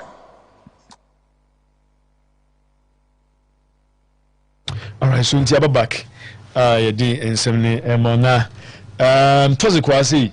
No so dey be rewrite with the local stories. Tozi na boko dey. Akopa Leberante nyankopa da ma NASNra. So insoni su kuku we drizzling na say showering na. I mean said dem hu ni yin. Ti ase metenya, we say kakra nka madwumi ko sha bonti wu. Ase shower. Shower. Na sanodi. Nodi kakra. Nodi. We jire mu a ho betuma da afo. Very drizzling.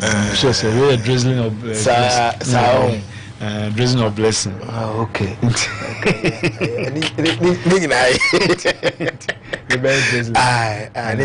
It's all good. Nyankopon e dana sing. Ubinya ne say 7:30 sports. Since we had a Sabbath nyanti asada ne ma ayo kese no. Yankomna ya fa blue light na ya fa nsem no na transfer news no dodo na so de ne ma ne ba. But dokudie no kopa.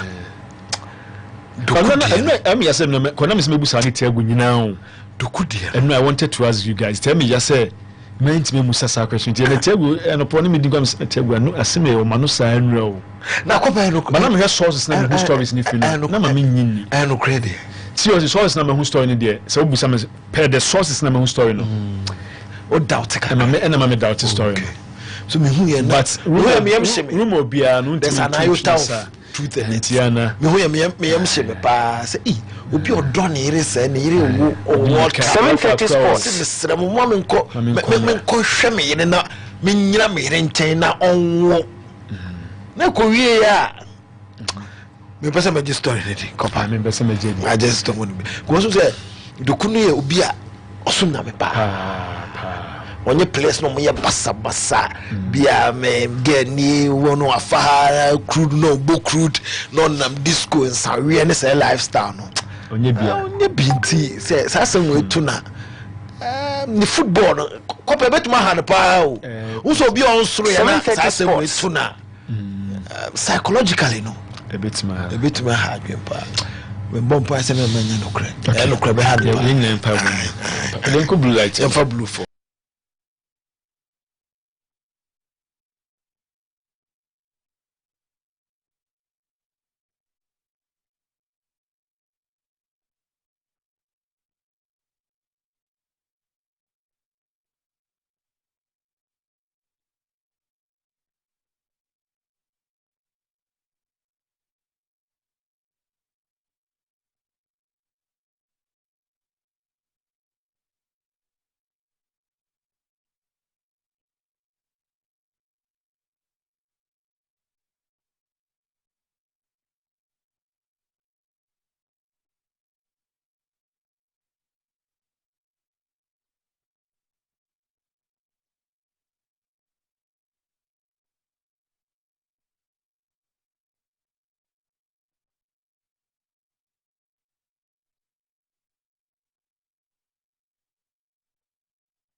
tie for yemo bibia chensa mo bibia kwaba famra sika 89.5 emra so 730 sports no me pa to Ghana nsam koso ewo ago ekense wana no pay ya boni beda nsam ni nyina no ya ba besa pete na santema ene Ghana ewo ensama ekoso ewo ago eke enzemo na me pa to kopene me a lot of air transfer news say locally no amanfo a movie sound some na players ni bia o movie ekom other clubs o amano no ni nyina na enem no pay de eba me pa to kopa ma me nsam na se emfan free branch friend yimo no kubi junior o ya bibia ni goal star say o mo goalkeeper na me pa to branch no nyankopon adom na adom bi adom ya 31st say July a branch friend yimo no kubi junior ne contract with bibia ni goal stars no me pa to na ababia ya clubs ni bi started and knock the doors of a branch no sound some na bibia ni goal stars and another club no omo ansum na catch branch and say contract on me extend no 3 years up a branch no edin inside asana moto alata mo say one play 3 years ni the on play obe asani 2 years up ansum na the maboboku ya a friend bibia ni goal stars inteno so nsam kakra me pa to free obe na no pay ya de MIT for so awo show no so me from my family and nation subsidy me pa to be kaya me be to just say loga alonzecha wanom former Kumasi Asante Kotoko coach no me pa to say on nation subsidy don't do obe akaya abrana Dr. Kwame Che oya executive board chairman edema Kumasi Asante Kotoko no okofa papa we buy na papa we need 3 back ni buy a branch fe ni no jam fi say 3 back no and a lot of players 3 back no mu so ema papa o bom matches no duro no no lead Ghana Premier League no na also no mo say the game no and as matches obo no enya fe ema pefo eja ne kwa Dr. Kwame Che asanso akwakofa coach na asanso aba kromo ba be coach any nation FC bobo ekono international commanding nsam kakra ya ensaka enem na ya no pay ya de MA24 also some abo show no so enna no pay me pa cho enya easy cra kopa ma min kom bobo kwa ya friend Ashanti God 04 wamo also so akache me pa cho bekaya abra ya bo division 1 Asas Banga wamo league no edumre bi na papai na niamemo eden e dia ma Ashanti God 04 wamo atonkra anaso mo kache openi so omra no meji bobokuo no enso enfanko Nazareth asase ne so me pa cho Abdul Karimzito eden nkakran sa amotumi ade bobokuo no ababepiem awa Nazareth asase ne so that is a Ghana Premier League no me pa cho so mo kache openi se wono a na etwa edumedie ne so enti Abdul Karimzito Ashanti God 04 no 2026-2027 season no wono a kita Ashanti God eboboko no chane som afamem se Ashanti God bobo ekono 04 no ene day eno mo pre-season no omo ensom asase gidi basa enso som awa aso inteno so kakra efri Ashanti God 04 ba ene anopay yede ema etefo na kopa mami kokobi Jones akache wono PRO enso ade House of Folk NCC no wakasa kakra enso ade afa House of Folk coaching situation one say Ghana Premier League no ya be chance ya House of Folk any coach no me pa Kobe Joseph Fojo akasa kakra enso ade afa ho etenema to makopa yekotie Kobe Jones even him say here coach which is an open secret supported ya no only didn't come coach as any na at this stage there say coach ben eba say coach ben eba say NCC no nya dia management na board any dey bobia for coach bia and he say any boys cap say why as far as I know the NCC has not been informed say their coach waiver maybe the Britannia discussion and the information I news I say you see yampe we and yampe bruni for us now no the issue about say bruni and abini and evan only in is uncommon so as an entity we've not met then take a decision on who never be a omnia in common entity na meeting yaka so be a yampe we and I pay we just say so I'm surprised those situations are coming out as far as I know I'm part of the entity near the entity no they meeting they take a stand and I didn't come out say yampe bibini and I could bring the signs.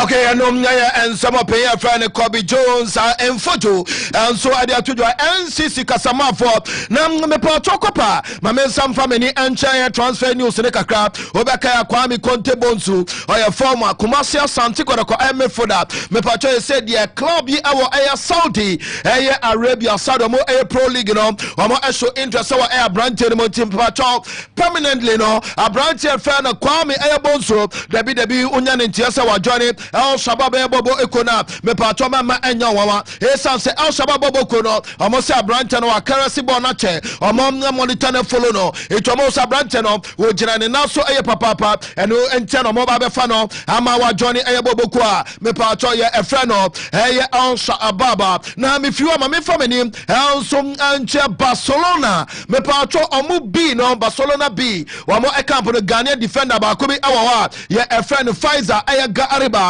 Me pato Pfizer aya Gariba no me pato no mu anaso wo Barcelona aya Bino na nkakanka ne modern bar wo abo anintie me pato Abrante no wanya aya promotion so ababe johnny aya first team no into preseason no obewo a certain Pfizer aya Gariba aya Ganani so no sum ejirema woni aya senior side no so aya preseason aya dendendia ene anopay yare ama tiefo so sum ewo aya show no so obianim say kwam your being anasa kojo or being junior or yeah out of line say player man pacho say interest no akoso papa clubs are drawn and so I de edinachi both local and I foreign no almost say kojo or be a junior no ne bonne ball na benkumane ka how the ball a pie shot or the ball a triba kumi numa pass no omoni jabrante no ye papa it to my imagine say more better Diana stars for show interest so and a nation FC among answers Munya, hey, Kojo, a Bay Junior, former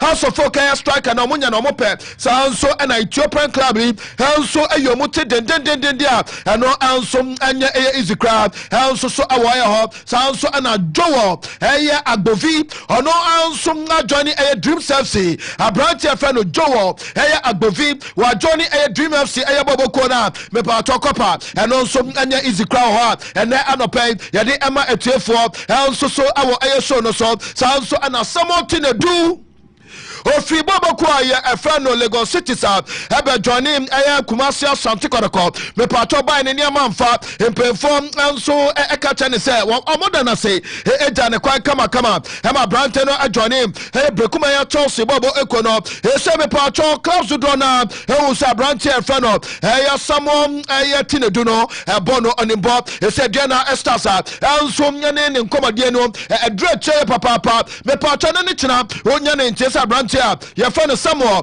Tina Doom, a join it, Diana Sasa Bobokona, me patoma and your one, Itanoso Ayakakra, if you about me patana no pay a tea amamo, Obaka Christopher Bonnie. Oba so drops say Bobokono.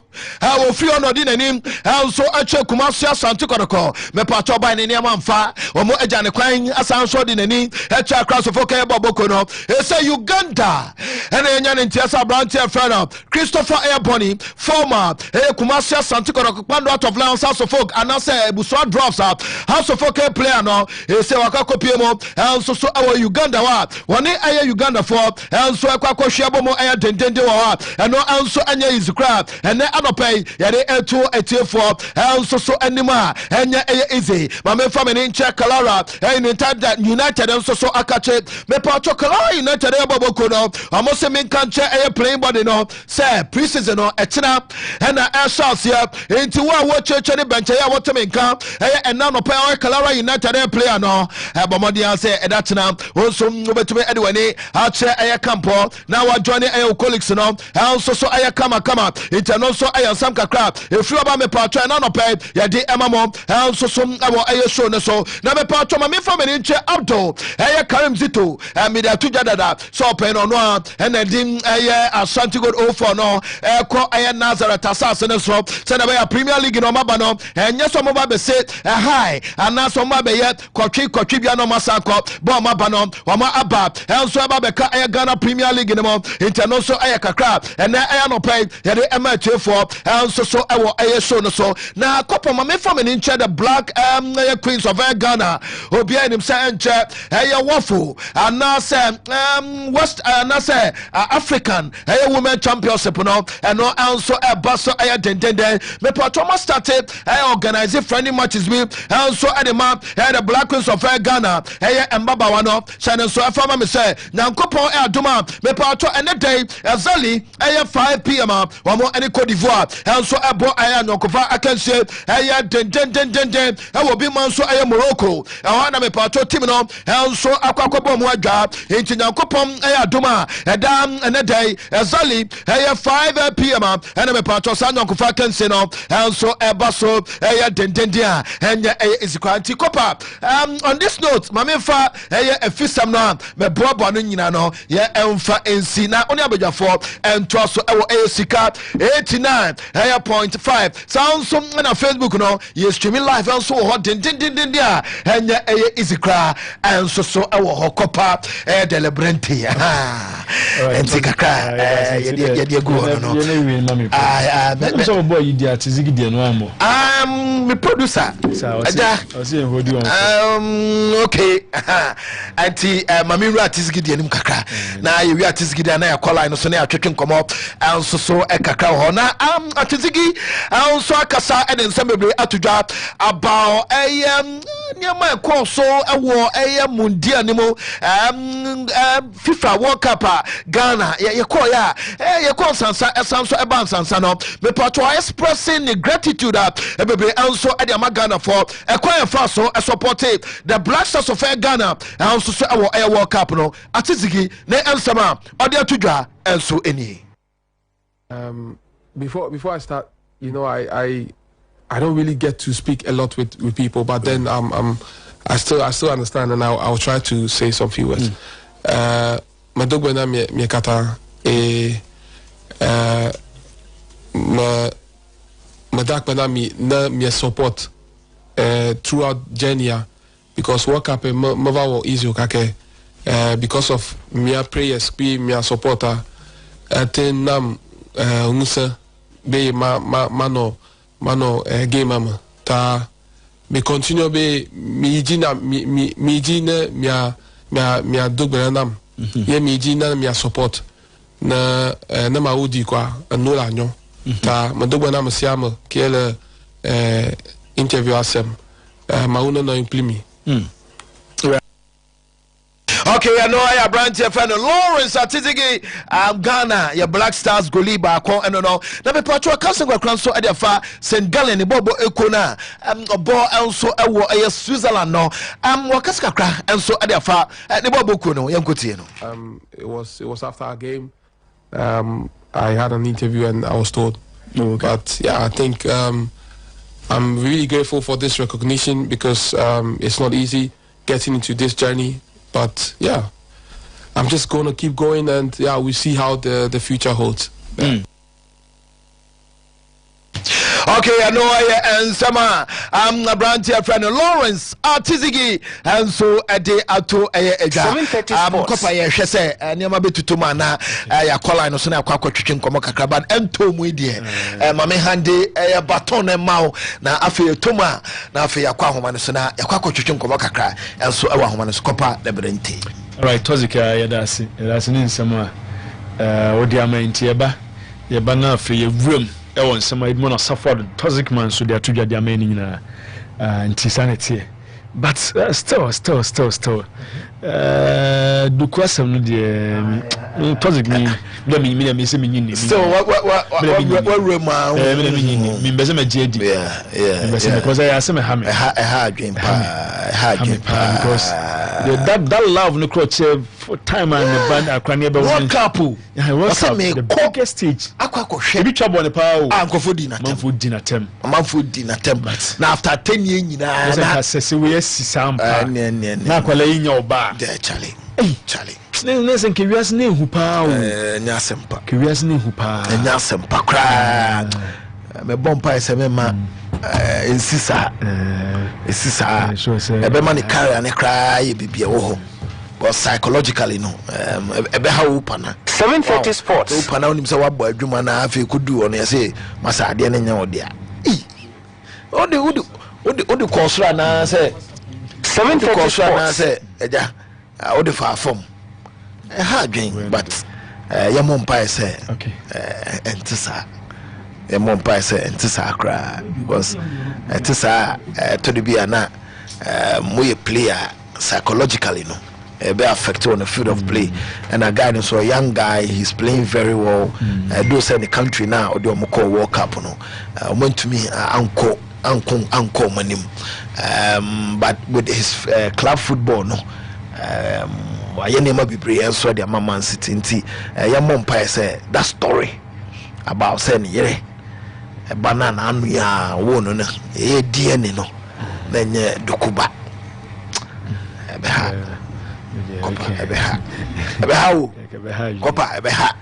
so new that lam to makuma ni bia Charlie no that crash osun live on national television I think about that was the corner of a baby then I work but be a name on the waste of time wow I know na to the bia hard but you mum pai minyini abafo ebi taisi we tell do abafo ebi timi si sawon etimi so bi awa wa ye DNA na isi okay this we Ghana baby si o the most had no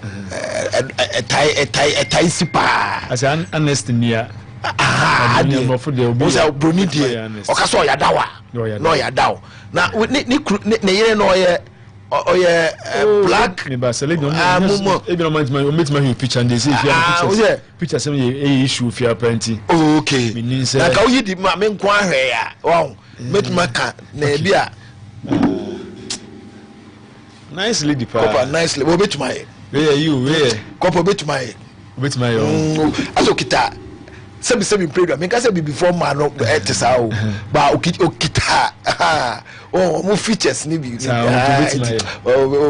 betuma me ka say sa na before man nyina te but wo say okrom ade taye die ne na picture ga tego ba ya man na mutimi edo mutini katomani na me ka wo say star no tell am say star no na me hu na me say obetuma ye na ba me na ba mu me hebi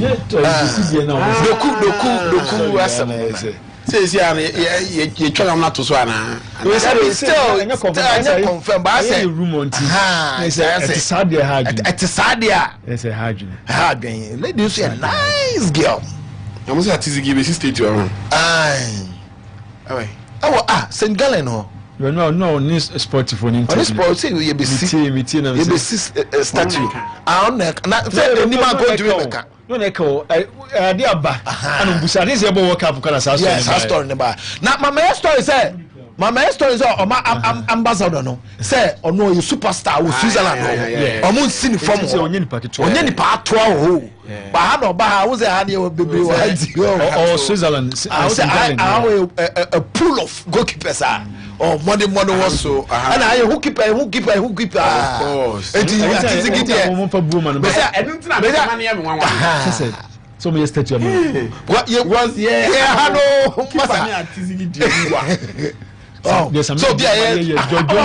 so now okay kotoko Habib Mohammed ofi out you cry back so mu nyina won enti atiziki awe tell you baby akobe Grodos you enter for what you call we Switzerland no people wa kwana mi Japan Felix Hernandez nice goalkeeper omo tunifu yi in what sense said decision o take you know wow at that time uja okokoye say okoware no wow your off season you can do it it was pure politics politics no but ono so na man ho kwan politics na ha branch politics no ono na man ho kwan now it was a fine they didn't consider many things and as to how it would even affect the name Kotoko in a sense that it was a crucial moment now branch maybe I know one now was saying protection near them But then the team lose. Wait, it is a very normal thing to allow players even when seasons are ongoing. So between I could be now Fiorentina had a player. He was a Brazilian. I know Timmy catch a team who say or while the team needs him. And Obekwa koya ade no the aba. At a point Carlo Ancelotti at AC Milan. Any Ronaldo din komo. Say Ronaldo man sonya dey ente. Now Ronaldo asema Ronaldo catch and say upe goals and answer upe run. You see, and in football, these are parts of ways you can handle or manage certain players at certain situations, mighty man. So they be another football manage here, and here things will also go up against you. And they, yeah, boy, Benjamin Asaridin said the only goalkeeper from the local area, that World Cup. Probably there would have been a certain Frederick or Felix and Uncle Bitini here even before Benjamin, because the Felix Etun Senyeni, the Benjamin Etun Senyeni. With what we've seen, Felix is and was a better goalkeeper than Benjamin Asari. As at that time, Felix is and was a better goalkeeper than Benjamin Asari. Sure. But due to this management, I ain't me managing me, and I'm a Felix. Ain't me rim. I'm going to make that record and name Benjamin Ayede. And politics no brand here no.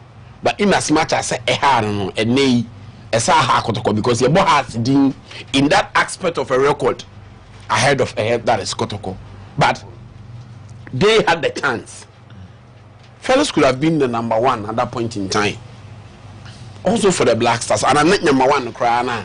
Can you do a certain stage here? Contribute me about demubi. But it was mere politics. Because born on sanity at a point, player be a bas bet na hade bi aka. Is it cops in dinner no? So moko hena manako match up against Liberty. Non nam on nam baby. Yati man yati. Thank you. Whoever that the player is. How can you?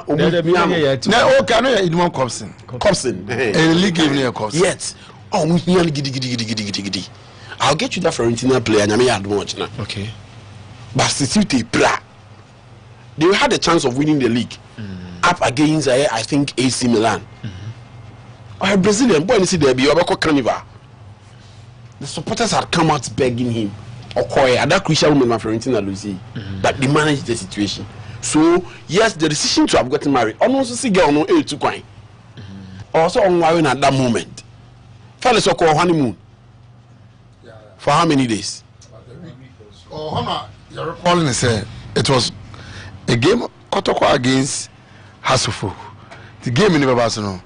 And now I'm recalling Omra camp. Then Oba and so Omama Nana. I think Oma was say was it Kwame Bamba. Oma Kwame Bana die. And you know, Emma, some of the supporters and even media pundits can say, why then do you? So the politics were Khalidou Koulibaly, Napoli, only Mauricio Sarri. They were chasing the Scudetto of winning the title. Now the baby sorry, Khalidou Koulibaly, Nigeria, Eba, I don't come Mauricio Sarri was Serena, Obesa Onko.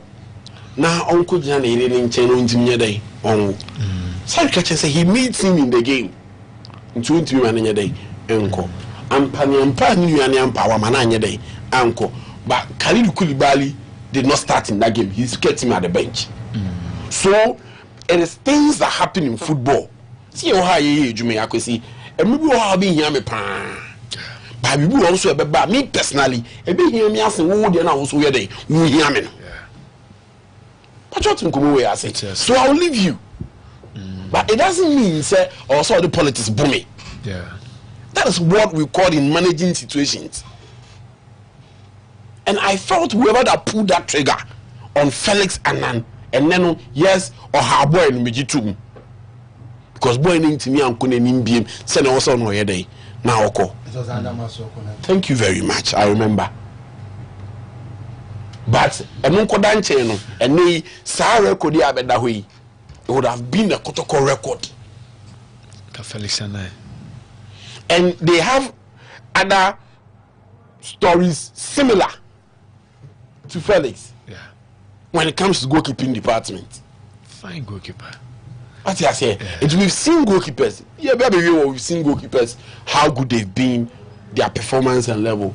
But Lawrence Atizigi, even for me in my books, will not come close to what Felix did as a goalkeeper.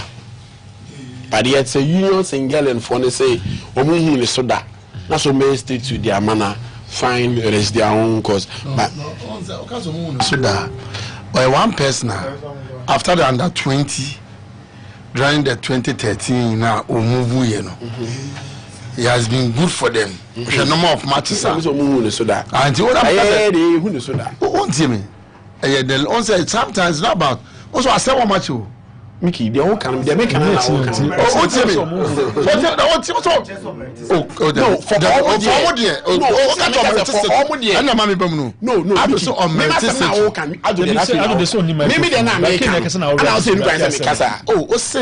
some dear, you should have in your tree casa. So, so that's like a pedigree. Some of us that's what he as simple as that. What did tree casa and a command of a sort of say, oh, no, said ye, almost who to say the woman. I Ghana, the fellas in common in Abe Muno. That's what I'm saying. We've seen goalkeepers, and for us, and yeah, even baby, I cry by Atizigi. That's incredible to Atizigi. But for them, they've not seen the caliber of such a goalkeeper. Local league. And I almost say, almost state to a man. So we are not them. We are not saying on that local league. Go to adult tea. Yeah, on my comparison. And because of the go on so adult Switzerland one. What about to our that papa to say we so adult. Check go so. We are stretching Komo. We applaud them. Ya bo mabaso. Say Ghana ni abeda omo. No ada abu omo so wa consider so on consider. No mo say omo hu sesu da. It omo state to am. It's a harsh shot, but that is it. It's about Sweden. Mr. Ngalin for Nabaso for what he has Switzerland for what he has been able to achieve. But for us, it will be even difficult to name a junction over Atizigi Junction because we've seen goalkeepers. Because I know the I'm not saying he's a bad goalkeeper. Oh, but that I'm not saying he's a bad goalkeeper. But yes, in order in terms of goalkeepers. Ubaga na kwa be tutacha. We catch us blast akron deserve so ko. Atizigi. Yes. Na ko bo coach wake up here drop on kwa hu nse mepeja o. Ye drop ba ko has goalkeeper. E sa de ne bai. Ye ntimi catch us for no gallon for no work. Yes, at least you in the land of the blind. The Cyclops is the king. One eye man. I say one eye man is a Cyclops. Okay, one eye man is the king, and that one eye man is Atizigi in the books of St. Gallen. We are not disrespecting. No. We are not saying that. We are not saying Baba, clubs are sa yamanonin clubs. Ninko yi bi on goalkeepers omo everywhere na de ya yemfa ntutu ye ba Manchester United na tunutwe ye be me pa clubs am everywhere ye be ba ayi akwa ofi ni tini blonde ya no de go mamu it's Michael so me say the caliber no we no o de kokko fa we ye be ba clubs St. Gallen no de omo wono no sana de na kwakoyo de omo so nyaa no Tina omo senior me ka say abokaku so we are senior no mo tai yeah am kwa mo fe competition kura we do be defense yes among for 730 sports ambo to was me no so we are kwa mo fe competition kura no e we do be defense e dey want to be we me gidi said ni lawyer na waja team no na we nteze waja na so me na teze on play be kwa on play akọ work anko work so bianco bisa o bet number you have to confirm Usengara eden ya ibia aida no play anko with goalkeeper na na ba Scotland okay. Eti kopa ye more Lawrence Abaso say ono so nyoma si ya de na no nya team onya no mo ko statue o anan temper dey ansana correct ansana celebrate their living yeah celebrate their living say who's a higher something I'm saying I am pay you yeah they wo na ebe ma na inti cover and then last we see tenedu now Adriana oko Adriana sana tozi na mkwan so tenedu ya wakodu ara so na mkwan so oh yeah dukra fine talent tenedu no na woko toko oko become Chelsea also fine talent na best last 2 seasons they say and share them who ni on sa kotoko ni bono so say fine talent kotoko ni bono na nyoma pi ka ho kotoko ni has ni bono nyoma pi ka ho ansana wetimi abo apai te se de bia de edwa egu edwa etwitwi ansana apai no so do sanko atwi a e was stay here we edwa no gu edwa ma de na utwi a e panti kotoko ni has ni bono ansana obe pai no na ede but eya na mpempi no enkyere se you were a good talent you was say na come at nkaka yi asem what am bondi for her to folk na me admire said o jibo kra ni said but still on pejada the woman in pejano empire technical teams in so kan na for kan no me nya gbe ball no ko fa me say me need nya problem with that boy no what I say kakere typical number 10 we 10 for the but na omo the book die na ama no into range into ntimi mo on the book the ama no aja talent no so ona na wo you know as a criminal I want them who first into me catch empany for say boy we mu you know mo ko bobo but 3-4 years time si Anton boy we kese wet mo ru national Pacific Heroes you know ko bobo na ade ode no kakari was our drive we drive do no question cha we ni say ni bi won mo kan say you body say I say buka isaka de no say oni bi ba eno na coach say pass we ba wo fifi no down the drive so le go no de share you guys was our drive ni bi eno no say protect am say da bi eno me kan na bi ntimase no e kakari down for nyina no okay so you are so has on na go shen chen nchen ko am say no ko right on pie ko kan so mbe so no sebi obi mi so ko military bukra no bia on post but we need so ai yo o matutuo cha mo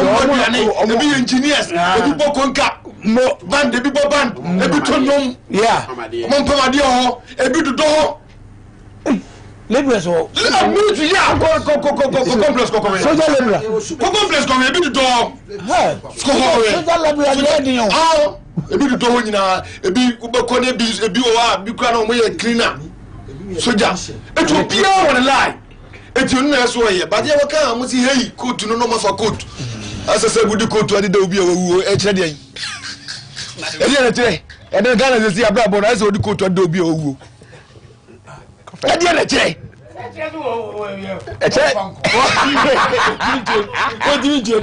what to buda temu ye ede kan fa so kra ni so ase ede coat ni wawu ni ga ye coat be shawo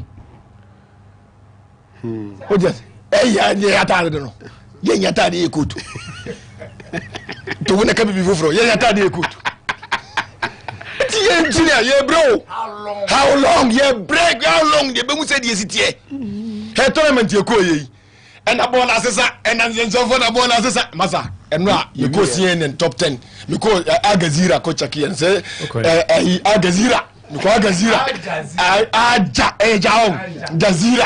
Jazira na dona no na memu didi nkoma se omka chem se FIFA rank ekran ko fofo no mo no mu na first for na ye omo omo and that's a bon sign bon asesa kwai okay they don't not tell you me kase mo fie de bia ma for asesa kwai Ghana ne you know kase asesa kwai my omo you know England I was surprised okay asesa kwai it's I na me kase bon you know see baby I didn't you ko ni yi I think debi ameka say o meji o debi ameka say me no person mo na eje England debi ameka say ka ba mi den ball Argentina no me na debi ameka say ball ameka Messi en sisa nko bibi wo ja o de na wo jaye sankiba ki suan no aba beto o se sa narrative here na no pay oko Brazil I no so here they have departed from almost kasa to say they kasa yawo that time so near Brazilian of African Brazil 1978 kwadoni on a history no okay it was Brazil and you call San Ebeji Cup of Nations third time Satam has place third time called Brazil by called Brazil I want to was a champion Odomo call Brazil I want no more call any talk I'm going to be a defensive, aggressive. You're defenders, aggressive. You're great. You're high. Bono, who's a woman to cry. But you are holding a catcher. How was it to be to a woman? Quiet down. Amazing forest. No, quiet down. Quiet. I'm going to say no. Cocoa green is movie. Oh, the forest is a cocoa. Coffee. The largest producers of coffee, Brazil. Now, so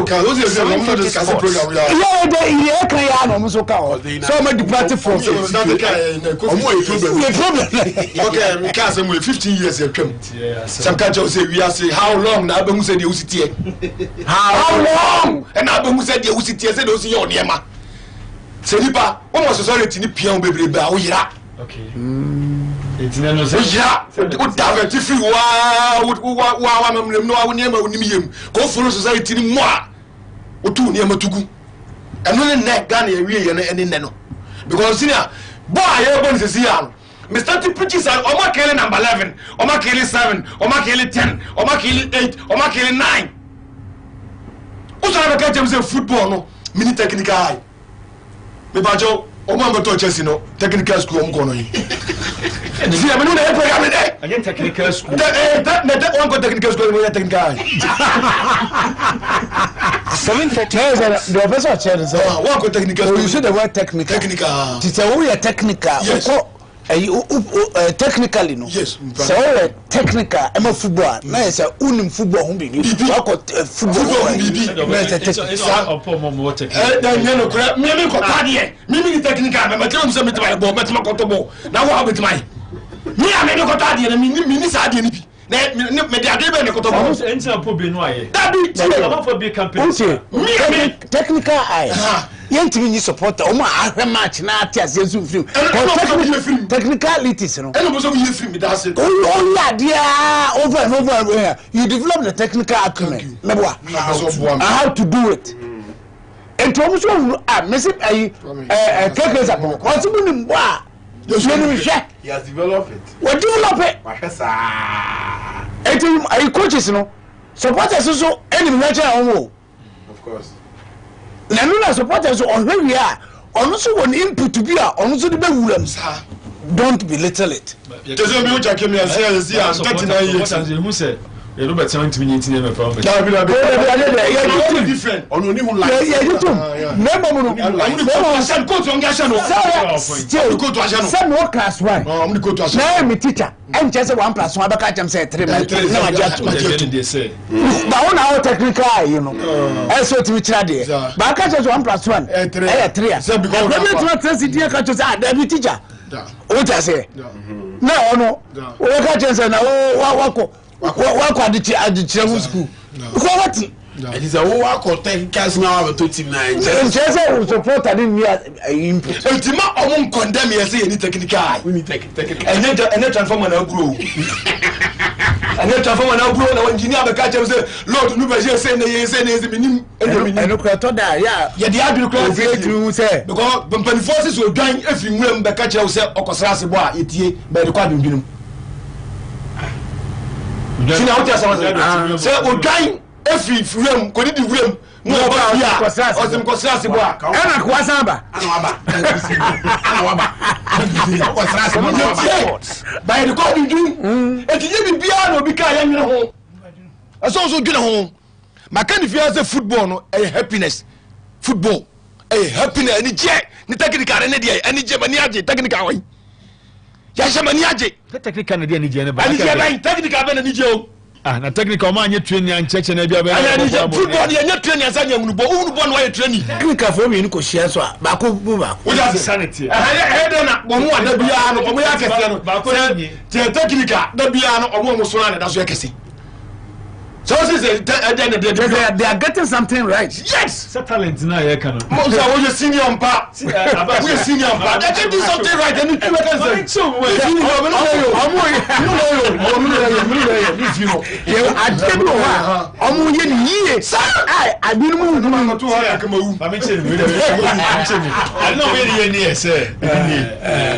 Quality players. Yes. But more open person, open who players going to be keep you are not even buying. People know. For this technical for any people. Players no. Oh yeah, no. No one should have said me bet my boy Usman Ahmad I Mugu Ibrahim from RTU. Mugu Ibrahim. Coach I was shut up to you. Nessa go for about 2 seasons was 3 goals. Okay no. Mugu.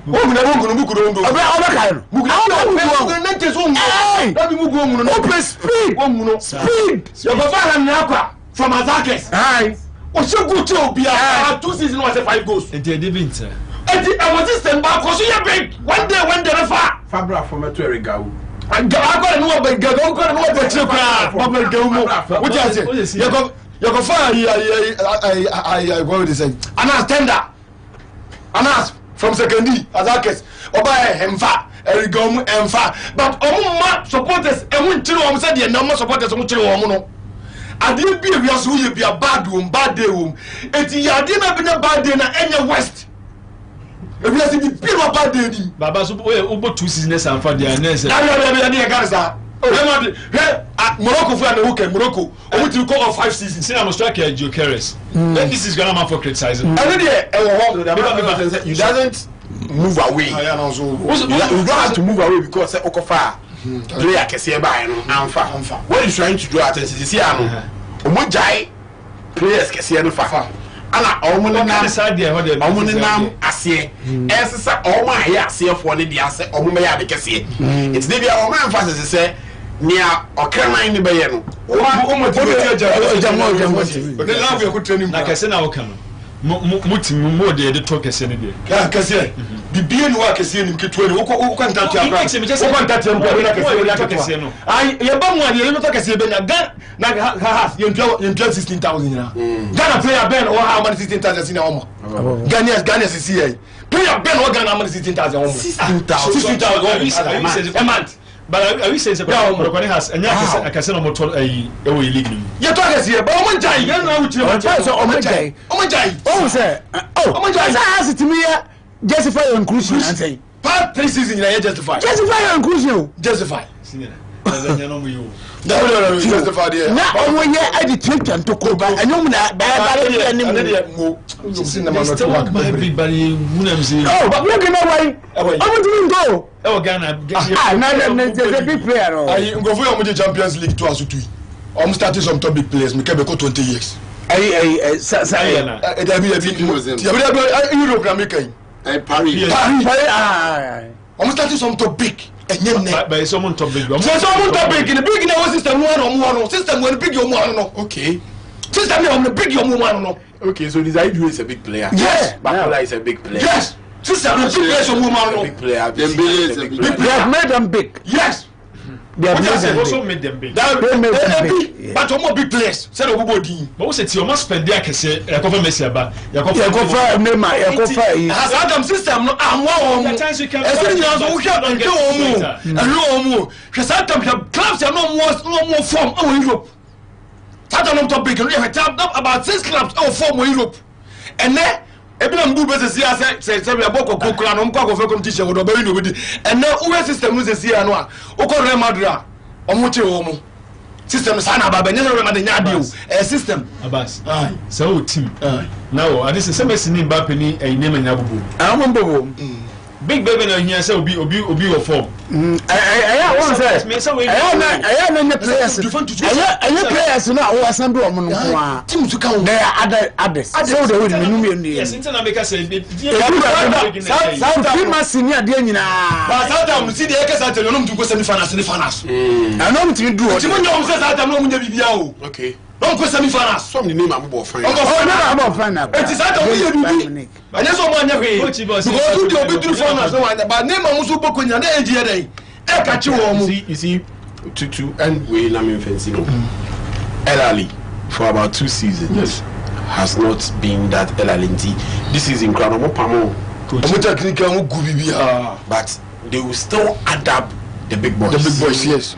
Because I've come to understand. Maybe I make us say, club it is a Real Madrid. It is for big boys. It is not for small boys. Intimimbo. Intimimbo. People are all called Adagule are all calling at having a me and I'm worried because Jimmy said the club minimum say Figo from Barcelona near the number. Ronaldo, that's their culture. Bebo, that is their tradition. Remember England, Michael Owen, Liverpool, Bebo, Fernando Morientes. Remember Real Madrid, no? And when you move away from that now before Barcelona, they believe in trying to build and then getting them there. It's the moment I'll be with the I mentioned Manchester United.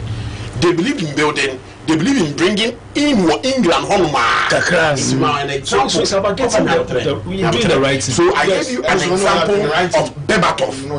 I gave you a idea of Fulman Kofi. I gave you an idea of Fulman. Who is so important? 7 now Fulman. You're talking because the GBA said, and not under connecting.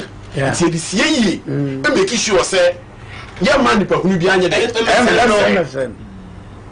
Yes, you bring dynamism in trying to grow up, but no abandon. No.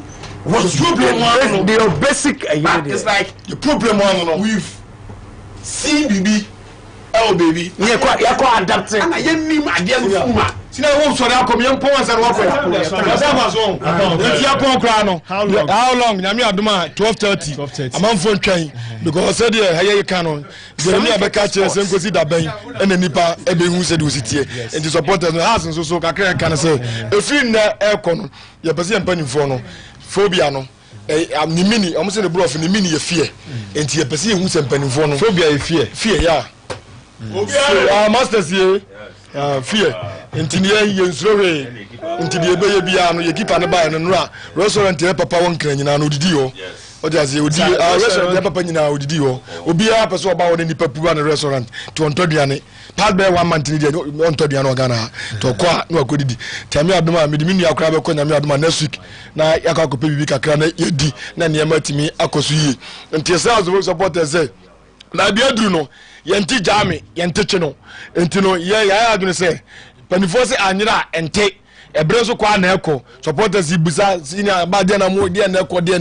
yehu de eko entino panifo se anyira ente tame adme fi na ene china eko bia no ye be hwese de panifo ye be kam ne num ne ya di jatum ne hwese de panifo no be piafa aba be kan di homo ma house folk supporters atimi ehu because entimi tra eko 2 months ye new team boni sika yente ho hwe yenyawe aduma no so yeyama nipa enti sabi untimi mfabo esida so enka ntem se wo no amo ebra na edi nansa ewuja no so gidie nim enti wi ase no momye hwe ni yie na so amama bibie ni wa no korewom because the house of company for ye no ye tin yema sisesi a enye yie enya de ebe di ama ne yema timi ayesa tie so supporters ne se efin na kono ye beguram ne abom ne anum ne edija gum ne ahwese de be pia ba ma house of atimi akọ abasa dasina ayi dasina mi na ofa saida boot and was no ofa saida so sad Francis edu bafo me so manya na picture mban so na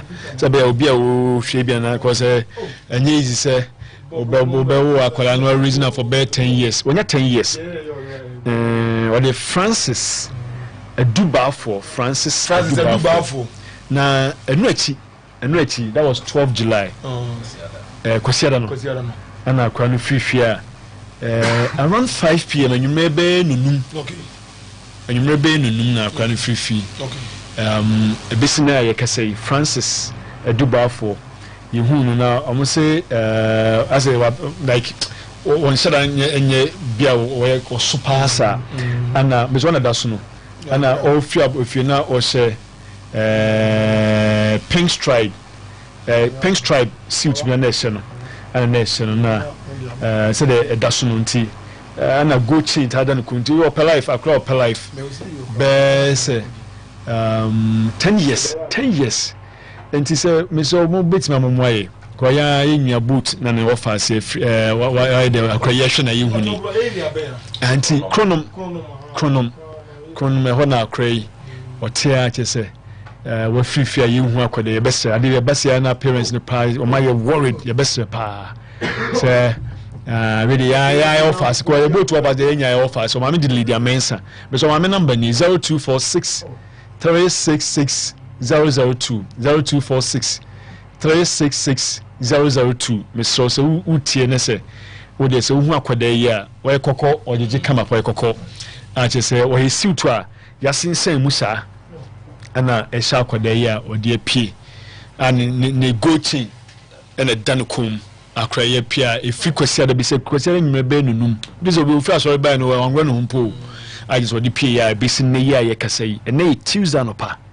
Excess parents, no, your bumpire say in rain, man. I say, but the banner parents now very distant, your best pass. What's in number has here? What in the call police station beer? Your bets, man. What's this scared? What's this scared for? Your number is 0246 366 002 0246 366 002 miso na yenhu ya offers na bibia nya kamenti yadamase nsamba bo ami hu akwadai na mebo chembe saba prince and a production de my friend Copper Leberante 14th